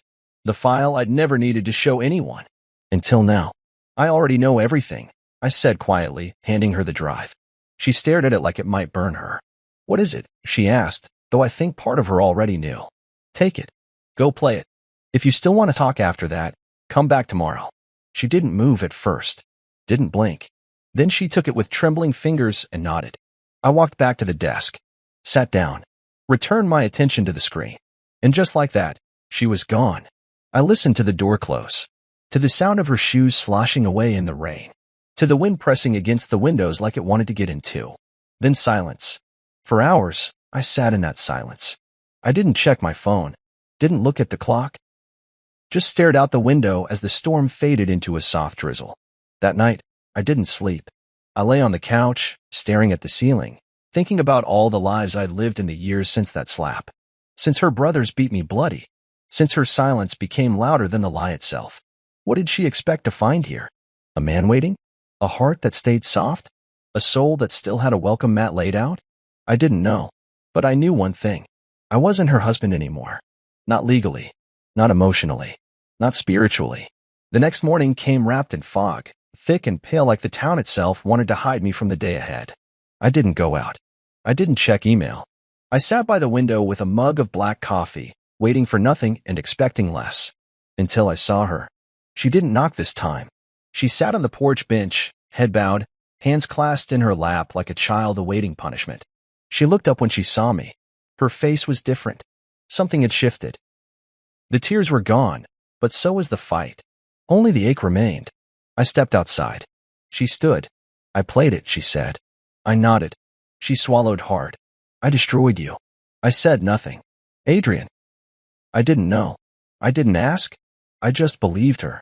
I raised a hand. You don't have to say it. She blinked fast, like her body was trying to hold back the flood she hadn't earned the right to release. Do you hate me? She asked, voice cracking. I looked out over the sea. The waves were calm now. Slow. No, I said. Hate takes energy. I don't have anything left to give you. She collapsed to her knees. I didn't reach out. Didn't move. I just walked past her. I had a client meeting in 20 minutes. One of the biggest contracts I'd ever landed. Because life had moved on. And so had I. She came back again the next day. This time, she didn't knock. She just stood across the road, watching the front of my workshop as if trying to gather the courage to step inside. I saw her through the blinds while I was updating a cybersecurity patch for a client's database. I kept typing, kept working, because her presence didn't unnerve me anymore. It didn't stir anything, not rage, not longing, just curiosity, like watching a storm pass over a mountain you've already climbed. When she finally stepped in, the bell above the door chimed softly. You're busy, she said. I'm always busy, I replied, not looking up. She stepped further in and closed the door behind her. The air smelled like ocean mist and rain-soaked fabric. She still wore the same coat from the day before, and her voice was smaller somehow, like the years away had drained her confidence along with the color from her cheeks. I didn't sleep, she said quietly. I gave her nothing in return. No words. No sympathy. Just the sound of fingers on keys and the subtle hum of the office heater. She walked to the edge of my desk and waited until I looked up. I need to say something, she said. I leaned back and gave her a single nod. I didn't know she recorded it, she whispered, more to herself than to me. Alina, I never thought she'd admit it. But she did, I said. Yes, Tessa answered, the word catching in her throat. I knew 2 years ago, I told her calmly. That made her blink. What? I knew. 2 years ago. About the lie. About the recording. About everything. She stumbled a step back like I'd slapped her with the very silence she once weaponized against me. But you never said anything. No, I said. I didn't. Why? She asked, genuinely stunned. Because the truth wouldn't have changed what you did, I replied. It wouldn't undo the slap. It wouldn't erase your brothers dragging me across the lawn like a criminal. It wouldn't fix the weeks I spent hiding from a world that spat on me over something I didn't do. So I stayed quiet. I wanted to see what mattered more to you, my silence or your guilt. She covered her mouth like she might be sick. I could see her legs shaking. I would have come sooner if I had known. But you didn't want to know, I cut in. That's the part you keep skipping. You didn't ask. You didn't doubt. You didn't even flinch. You chose her over me before I could speak. She sat down in the chair across from me, shoulders hunched, face pale. She cried. Adrian, she said. Alina cried. And she said you looked at her with hate. That you cornered her. That she didn't know how to say no. I narrowed my eyes. And that was enough for you to decide I deserved to be ruined? I was scared. She snapped suddenly. I didn't know what to believe, and the way she said it, she sounded so broken. So did I said coldly. She opened her mouth, then closed it. Her eyes glistened, but no tears fell. You didn't come back for the truth, I said. You came back because you lost everything else. She flinched at that. It landed. I leaned forward, my voice even. I know about your divorce. I know your family turned on you. I know your mother called it an old scandal and told you to get over it. I know Jared got exposed for that thing at the school and Marco's business folded. I know because I stayed quiet. And while I stayed quiet, the truth had time to grow legs of its own. Her mouth trembled, but she said nothing.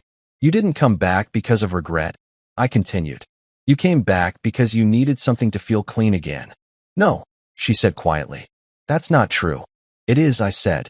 And that's okay. I'm not mad about it. I'm just not giving you what you came here for. She looked confused. What do you think I came here for? Redemption, I said. Closure. Maybe even forgiveness. I paused, let the silence thicken between us. But what you don't realize is, I forgave you a long time ago. Not for your sake. For mine. I had to. Otherwise, I wouldn't have survived. But forgiveness doesn't mean reunion. It doesn't mean welcome. It just means I stopped carrying your actions like they were mine. Tessa's shoulders shook as she covered her face with her hands. For a moment, she just sat there and let herself break in front of me. No mascara. No crowd. No performance. Just a woman buried under the rubble of her own decisions. When she finally looked at me again, her voice was softer than I'd ever heard it. Do you think we could ever fix this? I tilted my head, not angry, just honest. No, I said. She nodded slowly. I understand, she whispered. I deserve that. No one deserves to be lied about like I was, I said. But people make mistakes. The problem is, you made yours and let me pay for it alone. We sat there for another minute. No more words, just breath and space and all the invisible things that had lived between us for too long. She finally stood, straightened her coat. I'll go now, she said. I nodded. Take care of yourself. She opened the door and looked back one last time. I hope you find happiness, she said. I already have, I replied. And I meant it. She left. No begging. No more promises. No more twisted stories. Just the truth. And silence. And the man who had survived both. I don't know how long she stood there on my porch the next day, but when I finally stepped outside, she was already sitting on the bench, back straight, hands clenched in her lap, like a child waiting for judgment. She didn't look at me at first, just kept her eyes on the gravel path leading from my steps to the road. I stood there in the doorway, the morning air still cool from the night's mist. Birds chirped overhead. The town was just beginning to stir, early joggers, a couple of dock workers shouting greetings across the water.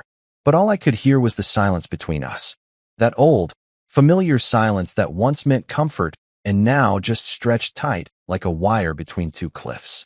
She looked up, finally, and there was something gone from her eyes. Pride. Maybe hope. Maybe the last piece of the story she had tried to hold together in her mind. I listened to it, she said. I didn't respond.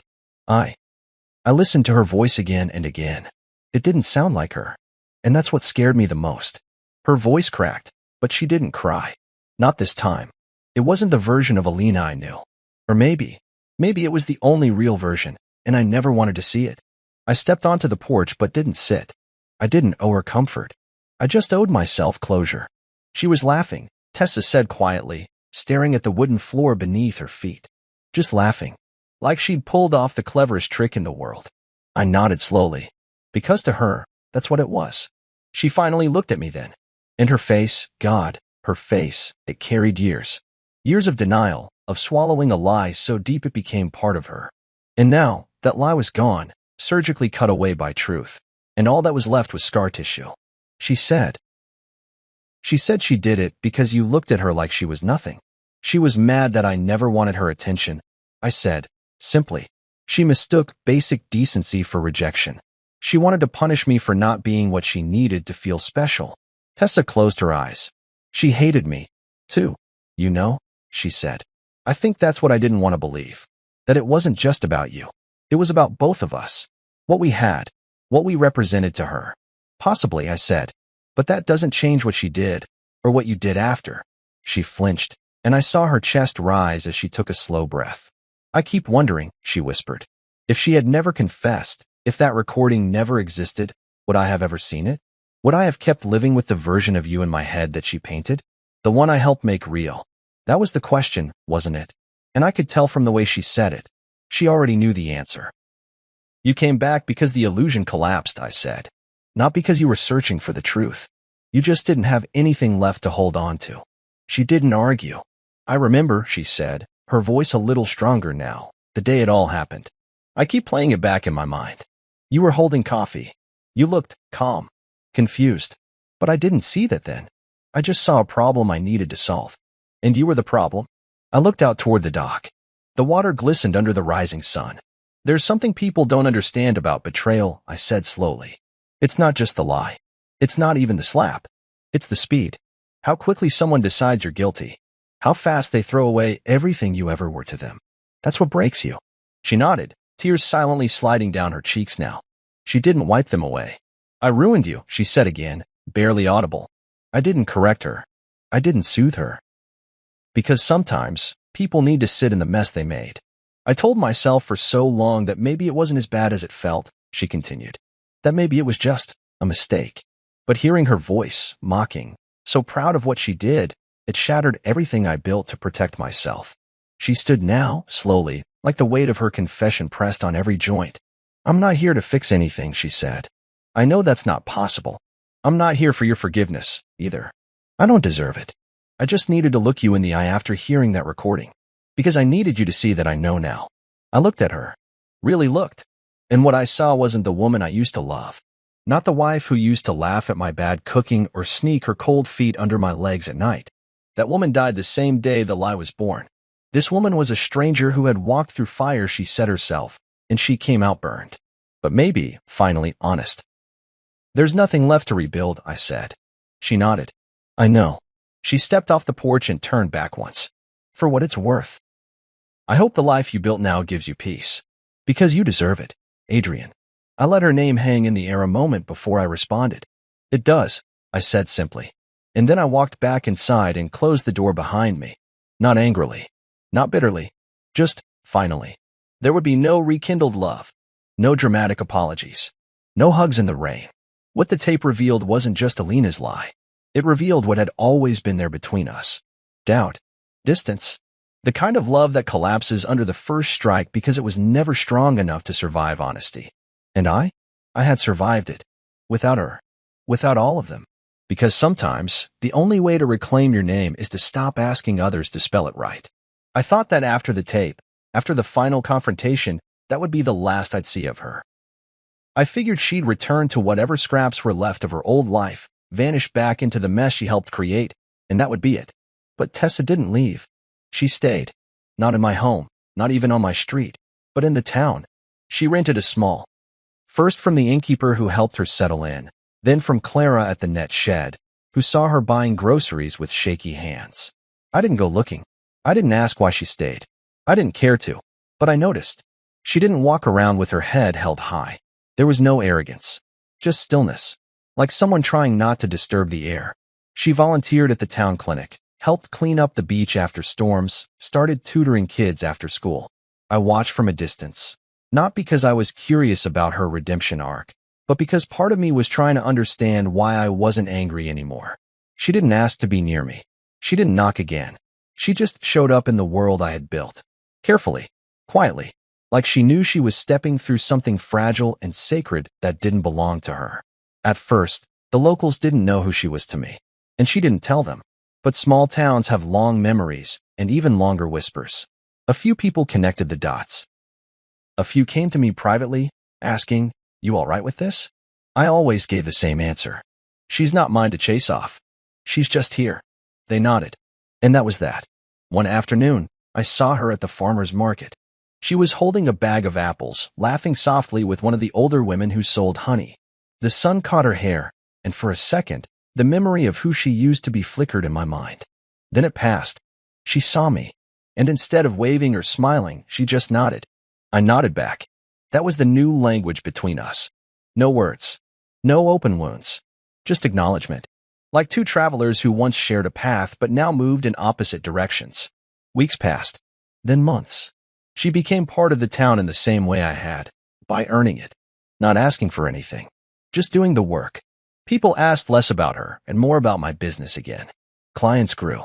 I hired a third developer. Bought better equipment. I even started giving talks at the local college about digital identity and online resilience. I never spoke about my past, but every word I shared came from it. And yet, in the quiet of my evenings, I couldn't shake the ache of one question. Would she have come if Alina had never confessed? The answer always sat like a stone in my stomach. No, she wouldn't have. Her return wasn't born from faith. It was born from fallout. And forgiveness, as people love to preach, doesn't fix that. I could forgive her for being human, for being gullible, for making a choice under pressure. But I couldn't forget that when everything crumbled, she let me fall first. She chose to believe a lie over the man who held her during her worst nights. The man who took care of her mother when she broke her hip. The man who used to trace maps on her back with his fingers and plan dreams with his eyes closed. I didn't hate her anymore, but I didn't trust her either. And trust. That was the thing forgiveness couldn't rebuild. One evening, as the sun dipped low behind the lighthouse, she approached me while I was locking up the workshop. The sky was bruised purple, waves licking the dock gently. "Do you mind?" she asked, gesturing to the wooden bench near the stairs. I shrugged. "It's a public bench." She sat beside me, not too close. "I'm not trying to win you back," she said softly. "I know," I replied. "I just wanted to say thank you." That caught me off guard. For what? For not telling everyone who I was. For letting me exist here without dragging your story behind me like chains. I looked at her, and for the first time, I saw the difference between apology and accountability. She wasn't here to be forgiven. She was here to carry the weight she should have carried long ago. "I didn't keep it quiet for you," I said. "I did it because I needed peace. And retelling the worst parts of my life to strangers doesn't bring that." She nodded. "I never asked you that day. When I slapped you. When it all started." She hesitated, searching for words. "What were you going to say? Before everything went sideways?" I stared out at the water. "I was going to ask what the hell she was talking about," I said. Because it was so out of left field, I thought it had to be a joke. I was stunned. That's all. I didn't even get a chance to defend myself. Tessa looked away, ashamed. And instead of asking me one question, I continued, "You hit me. You let them drag me outside. You let it happen." "I know," she whispered. "And you've got to live with that," I said. "Not because I want you to suffer, but because that's the consequence. That's the echo of choices we don't get to undo." "I do live with it," she said. "Every day." We sat in silence again. And then, as the sky darkened, she stood. "This will be the last time I talk to you directly," she said. "I needed to say those things. But I'll respect the space you've created. I won't interfere." I nodded. And as she turned to walk away, I said one last thing. "You're doing good work at the clinic." She stopped, turned slightly, and smiled. "Thank you." Then she walked into the evening haze and didn't look back. And I sat on the bench, listening to the wind, the tide, the creak of the dock. I thought about everything we'd been through. The lies, the fall, the return. And I realized something important. Closure doesn't come with grand apologies or neatly tied endings. It comes in pieces, in nods across markets, in shared silence, in distance maintained not from anger, but from knowing better. Forgiveness can clear the air, but it doesn't rebuild bridges. And sometimes, peace is just knowing you don't have to try anymore. I never wanted revenge. Not really. It's a messy word, bloated with bitterness, dripping with energy I no longer had to give. I didn't want to destroy anyone. I didn't want to make them hurt the way I had. I just wanted the truth to live. So, I let it. It started on a quiet Tuesday afternoon. The fog had rolled in thick over the docks, swallowing the horizon in a soft gray hush. I was at my desk, sipping lukewarm coffee, scrolling through a forum on small business cybersecurity, when I saw a trending story on one of the discussion boards. "False accusation ruins man's life until truth surfaces." I clicked it out of habit. But what I saw wasn't a coincidence. It was my story, posted anonymously. No names, no photos, just details, frighteningly accurate ones, about a man accused by his sister-in-law of getting her pregnant, betrayed by his wife and family, beaten, fired, ostracized, only to vanish, start again, and later discover the entire accusation was a lie. And attached at the bottom? An audio file. Alina's voice. Her smug confession. I told them he did it because I hated how perfect they thought he was. He looked at me like I was nothing. So I made him into nothing. Word for word. The same file I had tucked away for over 2 years. I didn't upload it. But I knew who did. Tessa. She must have copied it after I gave her the original. Maybe it was her version of setting things right. Or maybe she couldn't carry the weight alone anymore. Either way, the internet had it now. And there was no putting it back in the box. Within hours, the story spread. Blogs picked it up. Forums dissected it. People debated in the comments whether it was real or fake. But it didn't matter. The voice was real. The confession was real. And soon, people started connecting dots. It didn't take long. The whispers returned, but this time, not around me. This time, they wrapped around the people who once buried me. Alina's job at a mid-sized PR firm? Gone. Their CEO issued a public statement. "We do not tolerate any behavior that undermines the dignity of others." She vanished from social media within a week. Jared, Tessa's brother and former high school football coach, resigned after an anonymous complaint referenced past involvement in physical violence based on unproven accusations. Someone leaked the video of him dragging me outside by my collar. It resurfaced like a curse. Their mother, Eloise? She sat on the board of a local charity that supported women's shelters. When the board found out about her public comments, "Some men are wolves in family clothing," made before any investigation, she was asked to step down. They never saw a courtroom, but they faced a judgment far worse. The court of public truth. No lawyers, no gavels, just reflection in the mirror of a world that had moved on without them and didn't want them back. And me? I stayed quiet. I didn't confirm, didn't deny. I didn't gloat or add fuel. I just kept living, kept working, kept building the life they thought they could ruin. People in town began approaching me differently, not out of pity, but with respect. I read something online. One man said at the marina, didn't mention names, but if it's even half true, "I'm sorry for what you went through." I nodded. That was all I needed. Another woman at the cafe placed a croissant and coffee on my table and said, "On the house." Life didn't change drastically, but it felt lighter, like I was walking with the wind at my back instead of against it. Tessa didn't speak to me during this time, but I saw her. She kept her head down, kept working at the clinic, kept living quietly. I could only imagine what it felt like for her to watch her family unravel under the weight of the truth they once ignored. She had set the fire, but she hadn't walked away. She stood in the ashes, let the smoke sting her eyes, and didn't ask for sympathy. In some small, silent way, I respected that. One morning, I received a letter in the mail. No return address. No handwriting. Just typed words on clean white paper. "You didn't have to do it that way, but you did. You let the truth breathe instead of turning it into a weapon. I don't deserve your kindness, but thank you for not destroying us when you had every right to." I see that now. I folded the paper and placed it in a drawer with the others. Not because I needed to read it again, but because I wanted to remember that sometimes justice doesn't come with fire. Sometimes it comes with quiet, undeniable truth. And sometimes that's enough. People often think justice is loud, that it needs a stage, a verdict, an audience on their feet. But what I learned in those weeks was this: justice can be a whisper, a post online, a recording set free, a simple nod from someone who once doubted you. Justice doesn't always punish. Sometimes it just reveals. And once revealed, people can no longer look away. They have to live with what they see. That's what happened to Alina, to Eloise, to Jared. They weren't jailed. They weren't fined. But the world saw them. The truth saw them. And more importantly, they saw themselves. One evening, just before closing time, a teenager walked into my workshop. Looked about 17. Nervous. Shifting on his feet. "You the guy who built the Truth blog?" he asked. I frowned. "What?" He stammered. "That story online. About the lie. And how the guy disappeared but came back stronger. That's you, right?" I didn't answer. But I didn't need to. He nodded slowly. "I just wanted to say, that story helped me. A lot. I almost gave up on myself this year. People thought I did something I didn't do. I started to believe it too." He pulled something from his backpack, a sketch pad. "My teacher told me to draw something that made me feel strong again. I drew this." He showed me a page. A faceless man standing in a storm, lightning behind him, feet planted firm. The caption read, "Truth doesn't flinch." I stared at it for a long time. Then I stood, shook his hand, and said, "You hold on to that strength.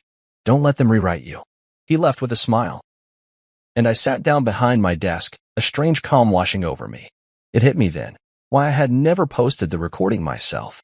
Why I had waited. Why I had rebuilt first. Because justice isn't just about them knowing what they did. It's about you knowing who you are, no matter what they said. There are two kinds of people in this world. Those who are made by what happens to them, and those who choose who they become after.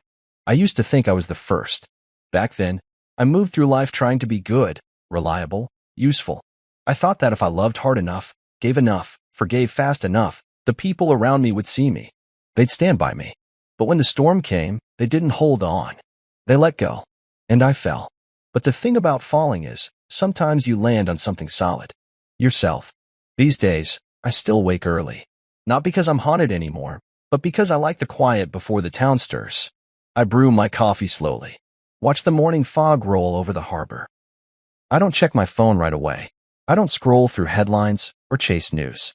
I sit, breathe, and remind myself that peace doesn't come in breaking headlines.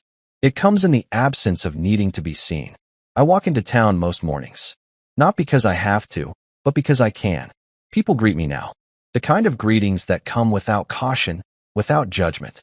It took years, but I earned that. Not by proving my innocence. Not by screaming my side of the story, but by living in a way that made the lie irrelevant. I pass the clinic sometimes, and I see Tessa through the glass. She's usually bent over a clipboard or tending to one of the kids from town. Sometimes our eyes meet, and when they do, we both nod. No more, no less. She kept her promise. She never crossed the line again, never came to speak, never tried to make it something it wasn't. And I respected her more for that than any apology she could have given. I know her family's scattered now. Alina moved to another city, changed her name online, tried to reinvent herself. But you can't outrun your reflection. Not forever. Jared teaches part-time somewhere, last I heard. Eloise spends most of her days traveling, maybe to find places where no one recognizes her face. And me? I stayed. I built. I own 3 buildings in town now. Rented one to a couple starting a podcast studio, another to a marine gear supplier. My tech business runs almost entirely online these days, with clients across 6 countries and growing. I never marketed myself heavily. I didn't need to. The work speaks, just like the truth did. But here's the part no one teaches you when your life burns to the ground. Healing isn't loud. It doesn't come with banners or thunder or applause. Healing is quiet, subtle. It happens in ordinary moments. Sipping tea while coding, picking out a new chair for the office, helping a stranger carry boxes up the stairs. One afternoon, about a year after the story broke online, a local school reached out. They were organizing a youth program on digital ethics and resilience. They asked me if I'd speak, not because they knew my story, but because they'd seen the life I built and thought it might inspire the kids. I said yes. When I walked into that room, a dozen young faces looked up at me. Some were eager. Some were bored. A few just curious. I told them my journey, sanitized, of course. I didn't speak about betrayal or slander. I spoke about starting over. About losing everything and choosing to learn instead of collapse. One boy asked, "How do you stop being angry at the people who ruined your life?" I smiled. "You don't," I said. "You just stop giving them rent in your head. You stop carrying their actions like they're part of your identity. You outgrow their power over you by building a life so full they can't squeeze into it." He nodded like he understood. Maybe he did. Maybe one day, those words will matter to him. That night, I stood on my porch with a cup of warm cider and stared at the sky. No clouds, just stars. 1,000 quiet lights blinking above me, indifferent to everything below. I thought about the man I used to be. The one who stood stunned in his kitchen, coffee cup in hand, watching his life collapse because of a sentence someone else invented. I didn't recognize him anymore. He was too soft. Too eager to please, too ready to believe love was something owed rather than something earned. And now? Now I am deliberate. With my time, with my trust, with my silence. Tessa once asked me, months ago, before she finally let go completely, "Do you think we could ever find a way back?" I didn't answer then. I just looked at her. But if she asked me now, I'd say this. That man you were married to, he's gone. He died the moment you slapped him without asking a single question. The man who stands here now? He doesn't belong to your story anymore. He wrote a new one. People assume survival is the end. But survival is just the beginning. Because once you realize you can survive being erased, you start to wonder what you could become if you stopped trying to be acceptable and started being true. True to yourself. To your own voice. To your own worth. I don't live for validation anymore. I live for the version of me that I almost lost. The one who picked up the pieces in the dark and learned how to shape them into something new. My name is Adrian Miles. I was accused, beaten, erased, abandoned, but I didn't stay buried. I came back, not to prove a point, not to seek revenge, but to choose who I wanted to be without anyone else's permission. And this time, the only name I answered to is mine, fully, proudly, without apology.